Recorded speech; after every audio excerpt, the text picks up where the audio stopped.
South India shopping mall the wedding మంత్ర సరికొత్త wedding collection south India shopping mall. Firstly అసలు lorry driving ఎందుకు start చేశారు? నానమ్మని ఒకసారి ఉస్నాబాద్ ఊళ్ళో చూసిన, ఎందుకంటే షాప్లో పండి తిరుగుతా నేను అది ఎక్స్పెక్ట్ చేయలేదు. మరి ఇంటర్ తర్వాత ఎందుకు ఆపేశారు? రోడ్డు మీద ఓనర్ గారి కోసం కూర్చున్నా. నేను వచ్చేసి 400 ఇచ్చాను. 400 కరీంనగర్ నుంచి డైరెక్ట్ విజయవాడ ఎందుకు వెళ్ళిపోయినారు అసలు? అది నేను ఒక తెలియక చేసిన మిస్టేక్ మేడం. మిస్టేకా? పెద్ద తప్పు మేడం. ఓకే, అంటే ఏం జరిగింది? ఇప్పుడు ఎందుకు అంత బాధపడుతున్నారు? ఈ తప్పు చేయడం వల్ల ఈ విషయంలో జైలు కూడా వెళ్ళాల్సి వచ్చింది. ఆలోచించలేదా? అంటే ఇప్పుడు మా చెల్లి ఉంది నా తర్వాత, నేను ఇక్కడి నుంచి వెళ్ళిపోయినా ఏమైనా జరిగినా ఈ పని చేయడం వల్ల నా ఫ్యామిలీకి తప్పు చేసిన. డ్రైవర్లు అనగానే మాటలు అనడం, గట్టిగా అరిచేయడం ఇలా చేస్తూ ఉంటారు. చేస్తారా లేదా? బీపీసం కొడతారు. ఆంధ్ర తెలంగాణలో లారీ నడపాలంటే మేడం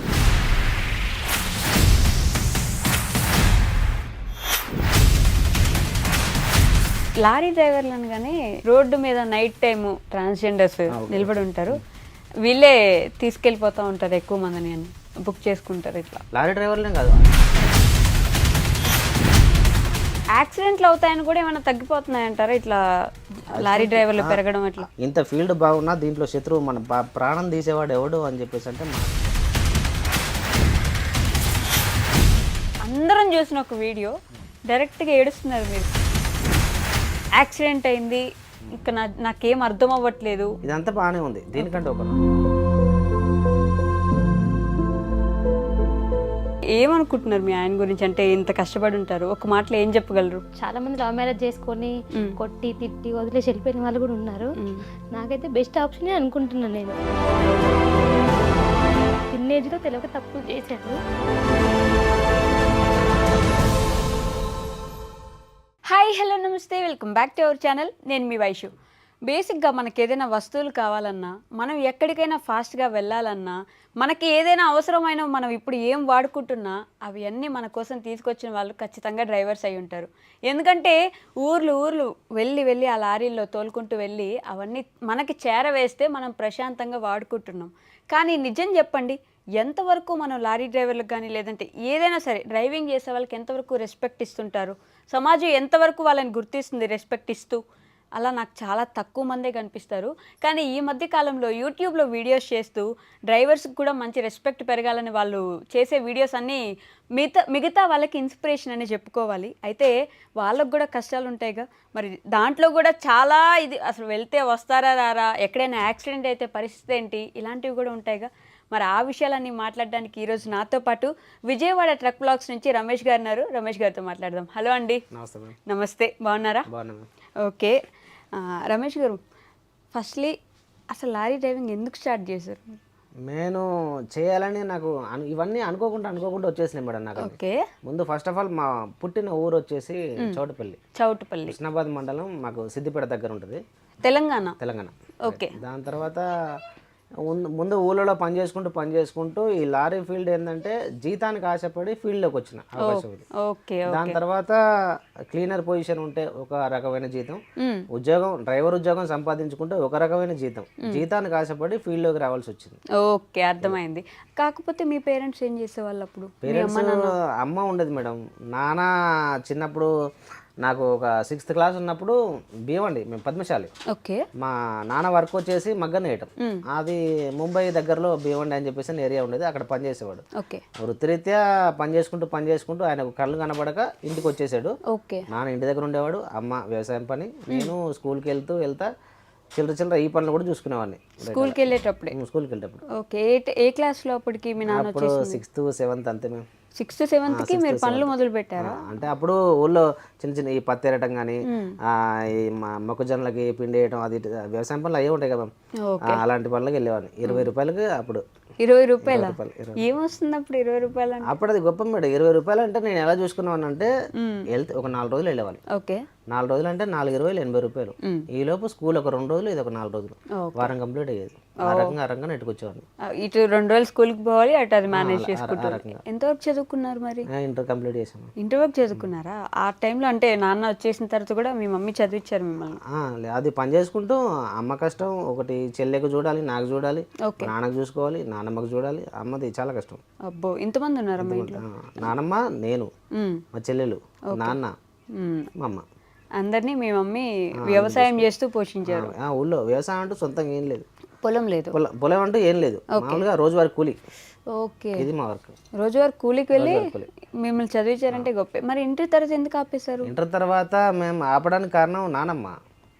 ఒకసారి నేను అనుకోవాలా, ఊళ్ళో నుంచి చదువుకోవాలంటే 7 కిలోమీటర్లు వెళ్ళాలి ఉస్నాబాద్కి.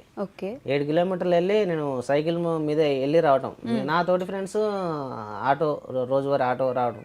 నానమ్మని ఒకసారి ఉస్నాబాద్ ఊళ్ళో చూసిన, ఎందుకంటే షాప్లో పంటే తిరుగుతా భిక్షాటన చేయడం ఒకసారి చూసా. అంటే అడుక్కోవడం నానమ్మ. నేను అది ఎక్స్పెక్ట్ చేయలేదు, చూడలే అసలు. అమ్మ ఇంటికాడ పనికి పోవడం, నానమ్మ ఈ పని చేయడం నాతో పాటు ఉండేది. ఒకసారి నానమ్మని అలా చూసిన తర్వాత నేను ఏమనలా, సైలెంట్గా ఇంటికి వెళ్ళిపోయినా. ఇంటికి వెళ్ళిపోయిన తర్వాత నాకు నేను ఆలోచించుకున్నా, ఇది వద్దుగా ఆలోచించడం, ఇలా నాకు అనవసరం అని చెప్పేసి. ఈ ఏదైతే నేను చదువుకోవడం, అమ్మ కూలి పనికి వెళ్తుంది. అప్పటికప్పటికి వ్యవసాయం పనులు వెళ్ళిన చోటల్లో ఆమెకు దెబ్బలు. ఒకసారి కట్టెలు ఎత్తుకొస్తూ, మాకు సరైన గ్యాస్ కూడా లేదు అసలు. 2000 నాకు 20 సంవత్సరాలు 22 సంవత్సరాలు వచ్చేపాటికి మా ఇంట్లో కరెంటు లేదు. నేను మా చెల్లె నేను ఇంత రూమ్ అయితే ఓ మూలకి చిన్న దీపం పెట్టుకొని దీపం కింద చదువుకునే వాళ్ళం. ఓకే, అప్పటిదాకా కరెంట్ లేదు? లేదు, కరెంట్ 2000 నాకు 22-23 సంవత్సరాలు వచ్చేవారికి ఇంట్లో కరెంట్ లేదు.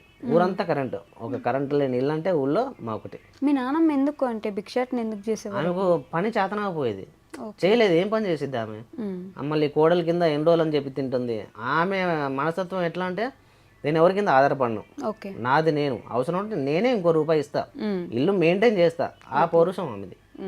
అలా చూస్తుంటూ చేతనయ్యే కాడికి ఊళ్ళో ఏదైతే పని ఉంటుందో, నా వల్ల ఈ పని అవుద్ది అంటే ఆ పనికి వెళ్ళేది. అవ్వకపోతే ఇలా చూసిన నేను నానమ్మని ఒకరోజు చూసిన, నాకు మంచిగా అనిపించలేదు. ఇక అనిపించకపోతే నాకు ఈ చదవద్దు, చదువుకొని ఇప్పుడు ఇంటర్, దాని తర్వాత డిగ్రీ తర్వాత జాబ్ ఎక్కడికో ఉంది, ఇప్పటి నుంచే పని చేస్తా అని చెప్పేసి అని ఊళ్ళో పనికి వెళ్ళేవాడిని. ఊళ్ళో పనికి వెళ్ళారు, కూలి పనికి. మీరు ఎన్ని రోజులు వెళ్ళారు అట్లా? వెళ్ళాం మేము ఒక 2-3 సంవత్సరాలు వెళ్ళినా, 2 సంవత్సరాలు అట్లా. ఎంత ఇస్తారు ఒక రోజు కూలికి వెళ్తే? ఒక రోజు కూలి నా స్టార్టింగ్ కూలి 20 రూపాయలు మేడం. పత్తి ఏరటం, కలుపు మొక్కలు తీయటం, ఈ వరి నాట్లు వేయటం, ఇలాంటి అన్ని పనులకు, వ్యవసాయం పనులు, సర్వం పనులు చేసిన ఊళ్ళో. కరువు పనికి కూడా 150-300 అప్పుడు కరువు పని లేదు మేడం. ఓకే, అప్పుడు లేదా? లేదు, ఓన్లీ ఇదే పని. 20 రూపాయలకు మీరు 3 సంవత్సరాలు చేస్తారు కంటిన్యూస్గా. ఇది చేసిన తర్వాత హుస్నాబాద్ చికెన్ సెంటర్లో పని చేస్తే 1500 అని చెప్పేసి అన్నారు నెలకి. అది బాగుంది అని చెప్పేసి అని ఫుడ్ వాళ్ళదే, మొత్తం వాళ్ళదే చూసుకుంటారు. 1 by ఒక అవకాశం అక్కడే ఉండి కాలేజ్ కూడా చేయొచ్చు. అంటే ఎగ్జామ్స్ రాసుకుంటూ ఇది చేసుకుంటూ అది హుస్నాబాద్ అయితే బాగుంటుంది అని చెప్పి చూసాం. అలా హుస్నాబాద్కి ఎంటర్ అయిపోయినా 1500కి. దాని తర్వాత 2000 ఇస్తా అంటే కిరాణా షాప్లో పనిచేశాను. 2000 ఇస్తాను. దాని తర్వాత 2200, 2500 ఇస్తా అంటే కరీంనగర్ తిమ్మాపూర్ పాల కేంద్రంలో పనిచేసిన. క్యాన్లు వాష్ చేయడం కానీ, పాల ప్యాకెట్లు సప్లై చేయడం కానీ, లారీలో లోడ్ చేయడం కానీ, ఇలాంటి పనులు. దీని తర్వాత టర్నింగ్ పాయింట్ మా ఊరు, ఆయన ద్వారానే lorry field enter. Pachimatla Ramesh అని రీసెంట్గా చనిపోయారు ఆయన తీసుకెళ్ళాడు నన్ను. తీసుకెళ్ళి లారీ మీద క్లీనర్ పని చేయి 3000 పెద్ద నాకు సాలరీ మేడం. అప్పుడు అది 3000 చాలా పెద్ద జీతం. 3000 నెలకు వచ్చి 3000 వస్తున్నాయి. పనేం లేదురా, ఖాళీ లెఫ్ట్ సైడ్ కూర్చోవడం, బండి పని చూసుకోవడం, తాడు కట్టుకోవడం, పట్ట కట్టుకోవడం, దీనికి 3000. ఇది పొద్దున 8ంటికి వెళ్ళి సాయంత్రం 6 దాకా నడుము టింగుమనేలాగా పని చేస్తుంటే ఇంత వస్తుంది, దానికంటే ఇది బెటర్ కదా అనిపించింది. 3000కి జీతం ఆశపడి క్లీనర్ పనికి వెళ్ళినా. ఒక నెల రోజుల్లో లెఫ్ట్ సైడ్ నేర్చుకోవాల్సిన పని, ఒక క్లీనర్ నేర్చుకోవాల్సిన పని మొత్తం నేను నేర్చేసుకున్నా. ఆయనే దగ్గరుండి ఇది ఇలా చేసుకోవాలి, ఇది ఇలా చేసుకోవాలని దగ్గరుండి చేయించాడు ఆయన. ఒకవేళ ఫస్ట్ నాకు వస్తాదని చెప్పేసి అంటే గురువు గారు అంటే ఆయనే ఫీల్డర్, అంటే ఒక స్టెప్ ముందడుగు బేస్మెంట్. ఆయన ద్వారా ఫీల్డ్లోకి వచ్చేసినాం. లారీ ఫీల్డ్లోకి అట్లా దిగినారు క్లీనర్గా. 3000 ఇస్తారు కాబట్టి వెళ్దాం అనే వెళ్ళినారు. ఆ తర్వాత ఇంకా మళ్ళీ అట్లా చిన్నగా దాంట్లోనే ముందుకెళ్ళడం స్టార్ట్ చేశారు, అంతేనా? మరి ఓన్గా లారీ ఎప్పుడు కొనుక్కున్నారు? ఓన్గా లారీ అంటే దాని తర్వాత కరీంనగర్ నుంచి విజయవాడను. కరీంనగర్ నుంచి విజయవాడ ఎందుకు వెళ్ళారు? ఈ మధ్యలో చాలా సినిమా ఉంది మేడం కరీంనగర్ నుంచి విజయవాడ అంటే. ఓకే. ఫస్ట్ ఆఫ్ ఆల్ ఎక్కడ ఆగింది మన స్టోరీ మేడం, 3000 దగ్గర ఆగింది. అవును.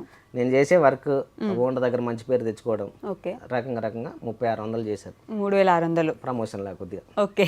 3600 చేసిన తర్వాత నా ఫ్రెండ్స్ ఎవరైతే ఇట్లా ఉంటారో కరీంనగర్లో మంచి వాళ్ళు ఉంటారు, చెడ్డ వాళ్ళు ఉంటారు. చెడ్డవాళ్ళు పరిచయం అవ్వడానికి కారణం ఈ ఉన్న ఒక ఫ్రెండ్ ఆదిల్ అని చెప్పేసి అని నా ఫ్రెండ్. ఎందుకంటే మంచి మంచి ఈ నమాజ్ చేసేవాడు 5 పూటలు. నాకు చదువుకుంటూ దాన్ని తెలుగులో నాకు ఎక్స్ప్లెయిన్ చేసేవాడు. అరే ఇలాంటి పనులు చేయకూడదు, దొంగతనాలు ఎందుకంటే దారిలో దొంగతనాలు సహజం. ఏదన్నా అప్పుడు బాగా చూసాను నేను.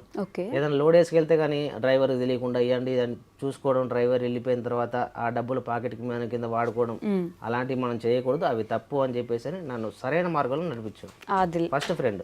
ఓకే. దాని తర్వాత దేనికోసం వచ్చావు అంటే నన్ను ఒక గోల్ వైపు నడిపేయడం. ఎలాగంటే ఈ ఫీల్డ్లోకి ఎందుకు వచ్చినాం, నేర్చుకుందాం అని కొందరు వస్తారు, నేర్చుకొని వెళ్ళిపోదాం అని చెప్పి కొందరు వస్తారు. 3000 జీతానికి ఆశపడి 3 నెలలు చేసుకుంటే 9000 ప్లస్ బోనస్ కింద ఒక 1000. 3 నెలలు చేసుకుంటే 10,000 వస్తున్నాయి. 10,000 కోసం కొందరు వస్తారు. దేనికోసం వచ్చావు అని చెప్పి కొంచెం ఆలోచింపజేశాడు. నాకు అంత తెలియదు మన దేనికోసం వచ్చామంటే నా టార్గెట్ డ్రైవర్, లెఫ్ట్ సైడ్ నుంచి రైట్ సైడ్ రావాలి, లెఫ్ట్ సైడ్ నుంచి రైట్ సైడ్కి వెళ్ళాలి. ఆయన టార్గెట్ అది. నా టార్గెట్ మెయిన్ డబ్బులు ఎక్కువ కావాలి.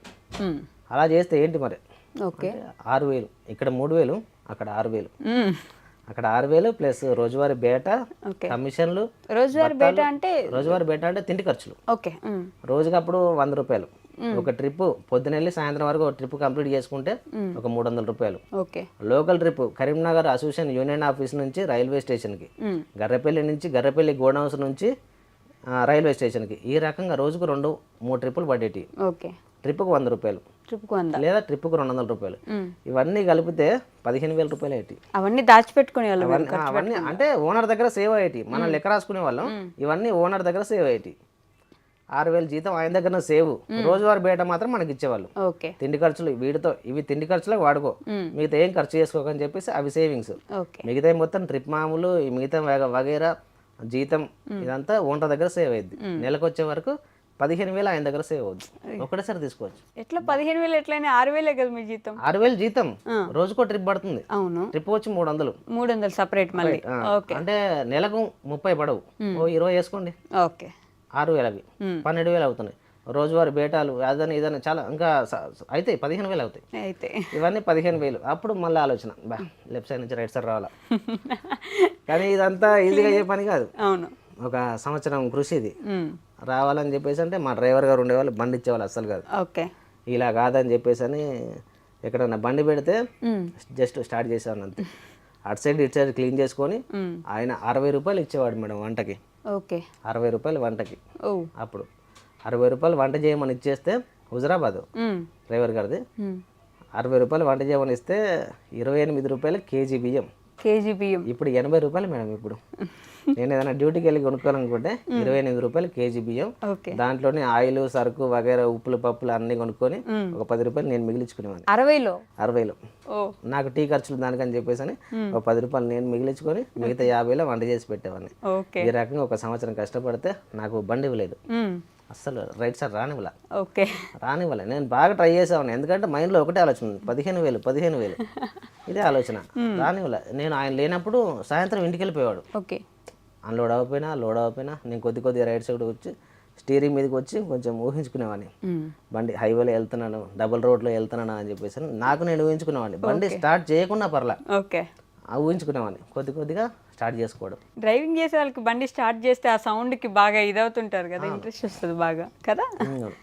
అప్పుడు ఇప్పుడు కొత్త బళ్ళు అంతగా లేవు. BS3లు BS2లు అవి ఎక్కువ. ఆర్డినరీ స్టీరింగ్స్ అది నేర్చుకోవడం గొప్ప. అది నేర్చుకున్నాడు ఇప్పుడు ఏదైనా నడపగలుగుతారు. సరే డ్రైవర్ లేనప్పుడు స్టీరింగ్ మీద కూర్చొని నాకు ఏదో చిన్నపిల్లడు స్టీరింగ్ తిప్పుతూ ఉంటారు కదా, అలా తిప్పేవాడిని అంతే. హైవేలో వెళ్తున్నాను ఏదో కలగానేవాడిని దాని మీద కూర్చొని. తర్వాత మెల్ల స్టార్ట్ చేయడం మొదలుపెట్టిన. స్టార్ట్ చేసిన తర్వాత ఈ బాగా డ్రైవర్ని అబ్జర్వ్ చేసేవాడిని. ఆయన నడిపేటప్పుడు క్లచ్ ఎలా వేస్తున్నాడు ఇదంతా బాగా కాపీ చేసుకొని ఆయన లేనప్పుడు ముందుకి వెనక్కి ఈ రకంగా ఒక నెల రోజులు ట్రై చేసినాం.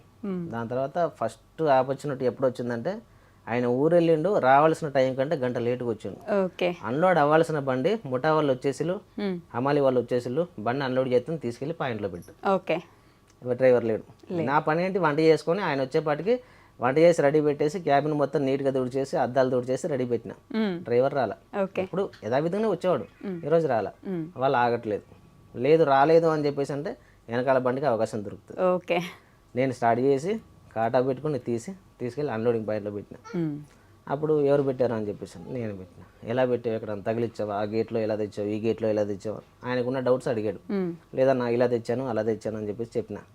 ఓకే అని చెప్పేసి అన్నాను. పక్కన కూర్చున్నాడు. అన్లోడ్ అయిపోయింది. తీసుకెళ్ళి ఎలాగైతే లోపల పెట్టావో అలాగే తీసుకెళ్ళి బయట పెట్టావు అని చెప్పేసాను. అప్పుడు ఒక అవకాశం దొరికింది, ఛాన్స్ వచ్చింది. దాని తర్వాత ఇక ఏ పని ఉన్నా చిన్న చిన్న పని ఉన్నా నాకే చెప్పడం. ఈ హైవే మీద బండి నడపడం అంటే కరీంనగర్లో రమేష్ గారు అని ఆయన మెయిన్ మా ఉస్తాద్, మా గురుగారు. ఈ ఆయన పర్ఫెక్ట్గా నాకు, ఆయన వల్ల హైవే మీద పర్ఫెక్ట్గా నేర్చుకున్నా. ఆయన వల్ల బయటికి తిరగటం, జిల్లాలు దాటడం, రాష్ట్రాలు దాటడం. ఓకే, ఆయన వల్ల. అప్పటి నుంచి మీరు డ్రైవింగ్లోకి వెళ్ళిపోయారా? ఆటోమేటిక్ డ్రైవింగ్లోకి వెళ్ళిపోయా. ఈయన ఒప్పుకున్నాడా మీకు డ్రైవర్గా చేస్తూ ఉన్నాడు కదా? ఆయన మారిపోయాడు. ఆయన వేరే బండికి వెళ్ళిపోయాడు. ఆయన వేరే బండికి వెళ్ళిపోయిన తర్వాత మా ఓనర్ గారికి 3 బళ్ళు, ఇంకో బండికి నేను మారిపోయినా. నేను మారిపోయిన తర్వాత అప్పుడు ఆయన కింద 36,000 శాలరీ, నాకు 3600 శాలరీ, నెలకు 3,600 శాలరీ, పర్ఫెక్ట్ డ్రైవింగ్ నేను ఆయనతో సమానంగా. నువ్వు 12 గంటలు నడుపుతావా, నేను 12 గంటలు, నీకు 8 గంటలు తోలుతావా, నేను 8. అవసరం ఉంటే నువ్వు పక్కన కూర్చొని నేను చూసుకుంటా. ఈ రకంగా. తర్వాత ఇంకో సెకండ్ ఆప్షన్ ఏంటంటే మేడం, లైఫ్ లైన్ ఈ విషయం మా ఓనర్ గారికి తెలియదు. తెలీదా? తెలిసింది. తెలిసిన తర్వాత చాలా మంచి వ్యక్తి ఆయన తెలిసిన తర్వాత వాళ్ళ బ్రదర్ ఆయనకి చెప్పాడు. డ్రైవర్ ఇంటికి వెళ్ళిపోయిన తర్వాత యూనియన్ ఆఫీస్ పార్కింగ్లో వారం ఆపేశాడు బండి. లారీలో ఆగటం ఏ ఓనర్కి ఇష్టం ఉండదు. ఎందుకంటే ఫైనాన్స్లు ఉంటాయి, చాలా ట్యాక్స్లు కట్టాల్సి ఉంటాయి. ఎందుకు ఆపినావు అని చెప్పేసి అని ఓనర్ వాళ్ళ బ్రదర్ అడిగితే డ్రైవర్ లేడు దానికి. మనలో కుర్రోడు ఉన్నాడు కదా, తోలుతాడు, నీకు తెలియదా అని చెప్పేసి. బండి పర్ఫెక్ట్గా నడుతాను, నేను చాలాసార్లు చూసా, నాకు ఆ విషయం తెలియదు, ఎప్పుడు చెప్పలేదు, ఎవరు చెప్పలేదు, చూడలేదు నేను అని చెప్పేసి. అంటే నీకు తెలియకుండా మెయింటైన్ చేసాము, ఫోన్ చేసి చెప్పు పలానా చోటుకి వెళ్ళమని చెప్పేసి అని ఆయన అప్పుడు చెప్పారు నాకు. రమేష్ ఇట్ట ఫోన్ చేసిన తర్వాత రమేష్ ఇట్ట బండి తీసుకెళ్ళు గర్రెపల్లి గోడౌన్ నుంచి. ఫస్ట్ నాకు బాగా గుర్తుంది, కరీంనగర్ గోదావరిఖండ రూట్లో ఉంటుంది గర్రెపల్లి ఊరని. అక్కడ సిడబ్ల్యూసి గోడౌన్స్ ఉన్నాయి, గవర్నమెంట్ వారి గోడౌన్స్. ఆ గోడౌన్ నుంచి రైల్వే స్టేషన్కి రైల్వే గూడ్స్ బండి ఉంటుంది కదా, దానిలో ఫిలప్ చేయాలి మేము. అది రాష్ట్రాలు దాటుకుంటూ పక్క రాష్ట్రానికో పక్క దేశానికో వెళ్ళిపోద్ది దాంట్లో ఫిలప్ చేస్తే. ఆ పని అది ట్రిప్కు 3 or 4 పడతాయి. అంటే మన తెలివితేటలను బట్టి, లోడింగ్లు బట్టి. అక్కడికి వెళ్ళి ఆ ట్రిప్పులు అయిపో అని చెప్పేసి అన్నాడు. ఆ ట్రిప్పులు నడిపించు అన్నాడు. ఏంది నాకు ఏమన్నారు మీరు అని చెప్పేసి నేను అన్నా. బండి తీసుకెళ్ళి గోడౌన్ నడుస్తుంది, అక్కడికి వెళ్ళి అవి ఎంటీ గోడౌన్ అవి కొట్టు అని చెప్పేసి అన్నాడు. ఆ ట్రిప్పులు వెయ్యి అని చెప్పి అన్నాడు. నాకే నాకు చెప్పిందంటే నీకే అన్నాడు. ఆశ్చర్యపోయినా బాగా, ఎందుకంటే డ్రైవర్ ఉన్నాడేమో అక్కడ, తీసుకొని వెళ్ళు అని చెప్పి నాకు వినపడిందేమో అనుకున్నా. కానీ నాకే చెప్పింది. అటు వెళ్ళి 4 ట్రిప్పులు వేసిన. 4 ట్రిప్పులు వేసిన తర్వాత 3600 జీతం. బేటా డబ్బులు అంటే డ్రైవర్ లేకపోతే 100 రూపాయలు బేటా నాకు. ఈరోజు 4 ట్రిప్పులు వేసిన. డ్రైవర్కి అయితే 400 ఇస్తారు ఓనర్ గారు, నాకెంత ఇస్తారు? పోనీ 50 ఇచ్చినా కానీ 200 వస్తాయి. మొత్తం డబ్బులే 50 ఇచ్చినా కానీ, ట్రిప్కి 50 రూపాయలు ఇచ్చినా కానీ 200 రూపాయలు వస్తాయి. సాయంత్రం ఈవినింగ్ 4 రిసీవర్లు. అది మనకు కిరాయి ఏమి ఉండదు, రిసీవర్లు అని చెప్పి ఇస్తారు. 4 రిసీవర్లు చేతిలో పట్టుకొని రోడ్డు మీద ఓనర్ గారి కోసం కూర్చున్నా. ఆయన వచ్చేసి 400 ఇచ్చాను నేను. First salary 400. ఈ 400కి నేనేం చేశానంటే, నేను బండి నడిపినా అని చెప్పేసి నా తోటి క్లీనర్కి మొత్తం చెప్పుకోవటం. ఈ 400 రూపాయల నోట్ల మీద గాంధీ నోట్ల ప్లేస్లో నా ఫోటో వేసుకున్నాను.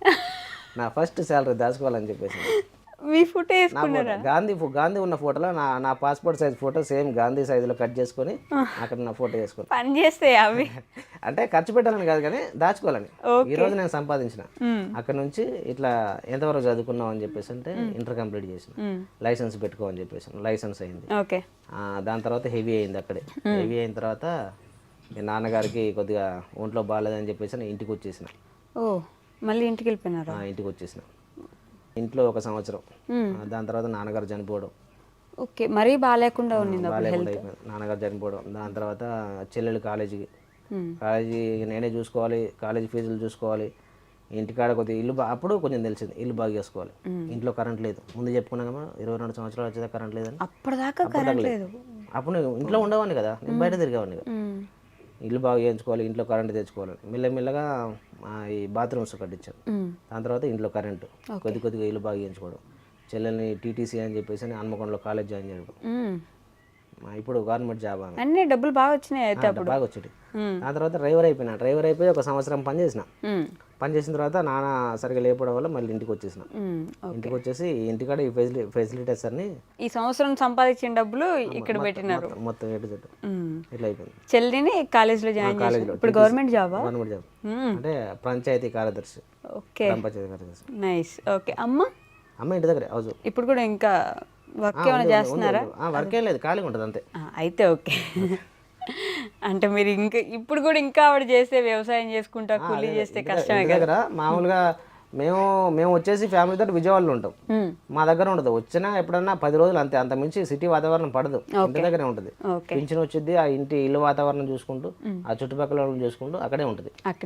మరి అక్కడి నుంచి మీరు కరీంనగర్ నుంచి డైరెక్ట్ విజయవాడ అంటే తెలంగాణ దాటిపోయి ఆంధ్రాకి ఎందుకు వెళ్ళిపోయినారు అసలు? అది నేను ఒక తెలియక చేసిన మిస్టేక్ మేడం. మిస్టేకా? పెద్ద తప్పు మేడం.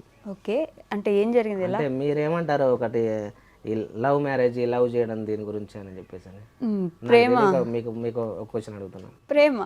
రైట్, అదే మేడం. ఓకే, మీరు ప్రేమించారా? ఊళ్ళో ఉన్న అమ్మాయిని ప్రేమించిన. కరీంనగర్లో ఉన్న అమ్మాయిని? లేదు, మా ఊరు చౌటుపల్లి. ఓకే, చౌటుపల్లిలో ఉన్న అమ్మాయిని ప్రేమించి ఈ పని చేయాలి. కాదండి, ఎప్పుడు గ్యాప్ ఎలా వచ్చింది? మీరు లారీకి వెళ్ళే అయితే ఆ డ్యూటీకి వెళ్ళి నాన్న బాగాలేడు ఇంటికి వచ్చేసాను అని చెప్పిన. నేను ఇంటి దగ్గరే ఉండాలి, నాన్న చూసుకోవాలి. చెల్లి కాలేజ్ చేస్తుంది, కాలేజీకి నేను ఇంటి దగ్గరే ఉండాలి, అటు ఇటు దింపాలి. కావాలంటే ఒక ఆటో కావాలని చెప్పేసి నాకు అనిపించింది. వచ్చిన డబ్బులతో ఇల్లు బాగా చేయించుకుని ఒక ఆటో కొనుక్కున్నా. ఇటు నానమ్మని, నాన్నని, అమ్మని, అటు చెల్లిని కాలేజీకి పోతా పికప్ చేసుకుంటూ ఒకసారి లేట్ అయిపోయేది. బస్సు టైం మీద వచ్చేది కాదు. 7-7:30 అంటే మా ఏరియాకి మొత్తం బంద్. అసలు ఏం బైక్ కూడా కనబడేది కాదు. నేనే ఆటో తీసుకెళ్లి హుస్నాబాద్కి పికప్ ఇంటికి సేఫ్గా తీసుకొచ్చాను. ఆటో ఉండటం వల్ల ఒక బెటర్ అనిపించింది. 1 సంవత్సరం 2 సంవత్సరాలు ఉన్నా ఈ ఆటో పట్టుకొని. ఇక ఈ ఫీల్డే ఈ తప్పు చేసేలాగా చేసింది నన్ను. తప్పని ఎందుకు అంటున్నారు ఇప్పుడు? నేను తప్పు అంటున్నాను, మీరేమంటారు మేడం?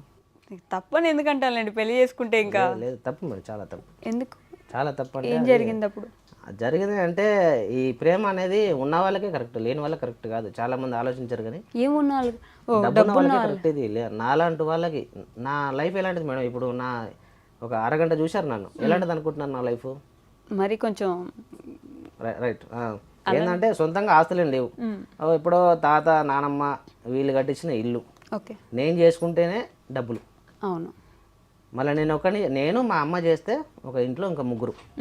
చెల్లె చదువుకునే స్టేజ్లో ఉంది, నాన్న ఇంటి దగ్గరే, నానమ్మ ఇద్దరం చేస్తే ఇల్లు నడవాలి. ఇలా స్టేజ్. అలాంటి స్టేజ్ లో ఈ ఆటోలో వెళ్తున్నప్పుడు ఏమైనా పిక్ చేసుకుని డ్రాప్ చేసేవాళ్ళ మీరు? ఆమెని అమ్మాయి కాలేజ్ చేసేది, చదువుకుంటుండేది. ఇక దీనివల్లే ఇది జరిగింది. అప్పుడు తెలియక మేడం నేను ఇది తప్పు చేయాల్సి వచ్చింది. ఇప్పుడు బాధపడుతున్నా చాలా. అయ్యో, చాలా అంటే చాలా. ఇప్పుడు ఎందుకు అంత బాధపడుతున్నారు? సరే, అయిన సెట్ అయిపోయింది కదా ఇప్పుడు అంతా. అంటే నాకేం బాధ లేవు మేడం. ఆమె తరపున నేను ఏంటంటే వాళ్ళది చాలా పెద్ద ఫ్యామిలీ మేడం. అయ్యో, చాలా అంటే చాలా పెద్ద ఫ్యామిలీ. ఎందుకంటే ఓ లెక్కను చూసుకోవాలంటే ఈ వీడియో వాళ్ళు కనుక చూస్తారు కావచ్చు. ఒకవేళ నాకు ఎంతవరకు అంటే గోల్ ఉండేదంటే నన్ను కలుపుకోకపోయినా పర్లేదు, యాదవ్స్ వాళ్ళు నన్ను కలుపుకోకపోయినా పర్లేదు, ఆ అమ్మాయిని కలుపుకుంటే బాగుండు అని చెప్పేసి అని ఎప్పుడు ఉండేది, చాలా వరకు ఉండేది. ఓకే, అంటే ఇంకా మాట్లాడుకో అసలు 10 సంవత్సరాలు ఇప్పటికి. 10 సంవత్సరాలు? 2 పిల్లలు ఇప్పుడు. ముందు అమ్మాయి, తర్వాత అబ్బాయి. సీరియస్లీ ఇంకా మాట్లాడలేదా? అవకాశం లేదు. కాస్ట్ డిఫరెంటా? తెలియదు, వాళ్ళ ఆప్షన్ ఏముందో. అంటే మీది వాళ్ళది సేమ్ కాస్ట్ కాదు? మేము పద్మశాలి, వాళ్ళు యాదవ్స్. 10 సంవత్సరాలు అయింది ఇప్పుడు కూడా. ఎలా పెళ్లి చేసుకున్నారు ఇద్దరు? పెళ్ళి ఊళ్ళోనే చేసుకున్నాం, గుళ్ళో. అదే ఊర్లో? అదే ఊళ్ళో కాదు, అంటే మా పక్కన ఊళ్ళో, కరీంనగర్లో చేసుకున్నారు. మీ మమ్మీ వాళ్ళకి ఓకేనా అప్పటికి? అమ్మ ఒకతే కదా ఇంట్లో, అంత తెలియగల వాళ్ళు ఎవరు లేరు. ఒకతే ఏంటంటే మాకు పెద్దగా తెలియదు. ఒక ఇంట్లో ఈ బయట ప్రపంచం తెలిసిన వాడిని అంటే నేను ఒక్కనే. ఓకే, నేను ఏది చెప్తుంది నమ్మే వాళ్ళ ఇంట్లో కాదు. మీకు కూడా మీ సిచ్యువేషన్ తెలుసు కదా, అంటే నా పరిస్థితి ఇది, నేను ఇంట్లో మీరే చేసి పెడుతున్నారు, మీరే సంపాదిస్తున్నారు, ఇది ఇస్తే తప్ప నా ఫ్యామిలీ గడవదు అని మీకు తెలుసు. అప్పుడు ఆటో తోలాలంతే. ఒక అమ్మాయిని ప్రేమించి ఆ అమ్మాయిని ఒప్పించి పెళ్లి చేసుకోవడం. ఆవిడ ఎలా ఒప్పుకున్నారు అసలు? మీరు జస్ట్ అప్పుడు ఆటో తోలుతున్నారు, మంచి ఫ్యామిలీ ఆవిడది, బాగా చదువుకుంటున్నారు, ఎలా ఒప్పుకున్నారు ఆవిడ? ఎలా ఒప్పుకున్నారంటే మరి ఆమె తెలిసి అంటే మొత్తానికి ఒప్పుకున్నారు. ఎలా అంటే అప్పుడు ఏమో మేడం అని అర్థం కాలేదు మేడం. అప్పుడు అది తెలియనిజా మరి దాన్ని ఏమంటారా, అదే ప్రేమ గుడ్డిది నాటిది ఎడ్డిది ఇలా ఆ టైపు తెలియలేదు. ఆమెకు తెలియలేదు ఒక రకంగా, నాకు తెలియలేదు. ఎందుకంటే ఆమెకు చాలామంది చెప్పారు. ఒక్కొక్కసారి ఇలా ఈ తప్పు చేయడం వల్ల వాళ్ళ ఇంట్లో తెలిసింది, మా ఇంట్లో తెలిసింది. ఓకే. తెలిసి గొడవలు అయినాయి, చాలా ఇదైంది అదైంది అని చెప్పేసి ఆమెకు చెప్పే పద్ధతిలో ఆమెకు చెప్పిళ్ళు, నాకు చెప్పే పద్ధతిలో నాకు బాగా బీభత్సంగా తెలుసు. ఆల్రెడీ స్టేషన్లో కూడా ఒక వారం వేశారు నన్ను పడుకు. స్టేషన్లో ఉన్నారు మీరు? స్టేషన్ నేను నా ఫ్రెండ్స్ వీళ్ళందరూ స్టేషన్లో వేశారు. మీరు కొట్టారు. సినిమా కైండ్ ఆఫ్ స్టోరీ చేస్తున్నారు మీరు అప్పుడే. ఓకే. అయినా కూడా మళ్ళీ లేదు నేను ఆ అమ్మాయిని చేసుకుంటా, నాకు ఆ అమ్మాయి కావాలని వచ్చిన తర్వాత ఆమెను తీసుకొని ఇట్లా కాదు అని చెప్పేసి అని ఎంగేజ్మెంట్ పెళ్ళి ప్లాన్ చేస్తుంటే ఆ అమ్మాయిని తీసుకొని నేను విజయవాడ రావాల్సి వచ్చింది. వాళ్ళ ఇంట్లో తనకి పెళ్ళి సపరేట్గా ప్లాన్ ఎంగేజ్మెంట్ ప్లాన్ చేస్తున్నారు. ఎంగేజ్మెంట్ ప్లాన్ చేస్తుంటే ఇలా జరుగుతుందని చెప్పేసి అని అప్పుడు ఊళ్ళోనే ఉండవని నేను ఈ విషయంలో జైలు కూడా వెళ్ళాల్సి వచ్చింది. కేసు అది ఇది అని చెప్పేసి అని అమ్మ బాబోయ్. ఇక వారం రోజులు స్టేషన్లో వారం రోజులు ఉంచారు. తర్వాత జైలు. కానీ ఆలోచించలేదా అంటే ఇప్పుడు మా చెల్లి ఉంది నా తర్వాత నేను ఇక్కడి నుంచి వెళ్ళిపోయినా ఏమైనా జరిగినా? అదే మేడం, అందుకే ఇప్పుడు నేను అదే తప్ప అంటున్నాను. ఒకటి ఈ పని చేయడం వల్ల నా ఫ్యామిలీకి తప్పు చేసిన ఒకటి, వాళ్ళని ఆ అమ్మాయిని పెద్ద కుటుంబంలోంచి, చాలా అంటే చాలా పెద్ద కుటుంబం వాళ్ళ ఇంట్లో మేడం. ఒక ఇంట్లో మేడం వంట చేయాలంటే పొద్దున ఒకసారి, సాయంత్రం ఒకసారి, కానీ వాళ్ళ ఇంట్లో పొద్దుకు 4 సార్లు వంటలు అవుతాయి. అంత పెద్ద కుటుంబం. ఓకే. అంటే ఆ ఇంటికి జనాలు అలా వస్తా పోతా ఉంటారు, సరదాగా ఉండదు. గొర్రెలు బర్రెలు, చాలా పెద్ద ఫ్యామిలీ. రీసెంట్గా వాళ్ళ తమ్ముడు పెళ్ళి అయింది, కానీ మీరు నేను పోలేదు. మాకు అవకాశం ఎలా ఉంటుంది మేడం? పిలవలేదు. అది మిస్ అవుతారా ఆవిడ? బాగా అంటే ఆమె ఏడుపు అది నాకు అనిపించేది ఇదంతా ఎందుకు అనిపించింది మేడం? అసలు నేను చేసింది ఏంటి అసలు? అది నేను అసలు అప్పుడు ఇలా చేశాను, ఇలా నాకు తెలియలేదు. అసలు తెలితే అసలు నేను అసలు ఆ వైపు చూసేవాడిని కాదు. నాకు ఒక అవకాశం, వెనక్కి తిరిగే అవకాశం దొరికితే బాగుండే అనిపించింది నాకు. ఏడ్చేవాళ్ళ బాగా? అమ్మాయి ఏడ్చిద్ది బాగా, మా అమ్మ కావాలి నాన్న కావాలని. నాకు కనీసం వాళ్ళ దగ్గర నాకు ఏం అవసరం లేదు వాళ్ళ దగ్గర. వాళ్ళు ఏదైనా సొంతంగా పెట్టారు, నాకు లేదా తినడానికి, నాకు అన్నీ ఉన్నాయి. కానీ నేను ఆ ఇంట్లోకి వెళ్ళాలి, ఓ 4 రోజులు వాళ్ళతో సరదా గడపాలి, రావాలి. అల్లుడు మర్యాద చూడాలి, ఆమె టార్గెట్ అది. ఓకే. నా కోసం కాదు, ఆమె నాకు చెప్పేది నీకు లేకున్నా పర్లేదు, నాకనే ఉండాలి ఇంట్లో. నేను అదే కోరుకుంటా, నాకు లేకున్నా పర్లేదు, ఆ ఇంట్లో నాకు లేకున్నా పర్లేదు, ఎంట్రీ నీకు ఉండాలి. నువ్వు ఆ ఇంటి పిల్లవే కదా, నీకు ఉండాలి. ఒక 4 రోజులు ఉండి అట్లా. ఈ ఇంటర్వ్యూ చూసిన తర్వాత పిలుస్తారులేండి. ఏం తెలియదు మేడం. తెలీదా? తెలియదు, చెప్పలేము. ఖచ్చితంగా పిలుస్తారండి. నేను కూడా అడుగుతున్నాను, పిలవండి. 10 సంవత్సరాలు అయిపోయింది, 2 పిల్లలు ఉన్నారు. మీరైనా మీ మనవరాలను చూసుకోవాలనుకుంటారు కదా, వాళ్ళ కోసమైనా జస్ట్ ఒకసారి ఇంటికి పిలిస్తే ఆవిడ కూడా సరదా తీరిపోతుందని నేను అనుకుంటున్నాను. మీకు మంచిగా అనిపిస్తే ఒకసారి పిలవండి ఇంటికి ఖచ్చితంగా.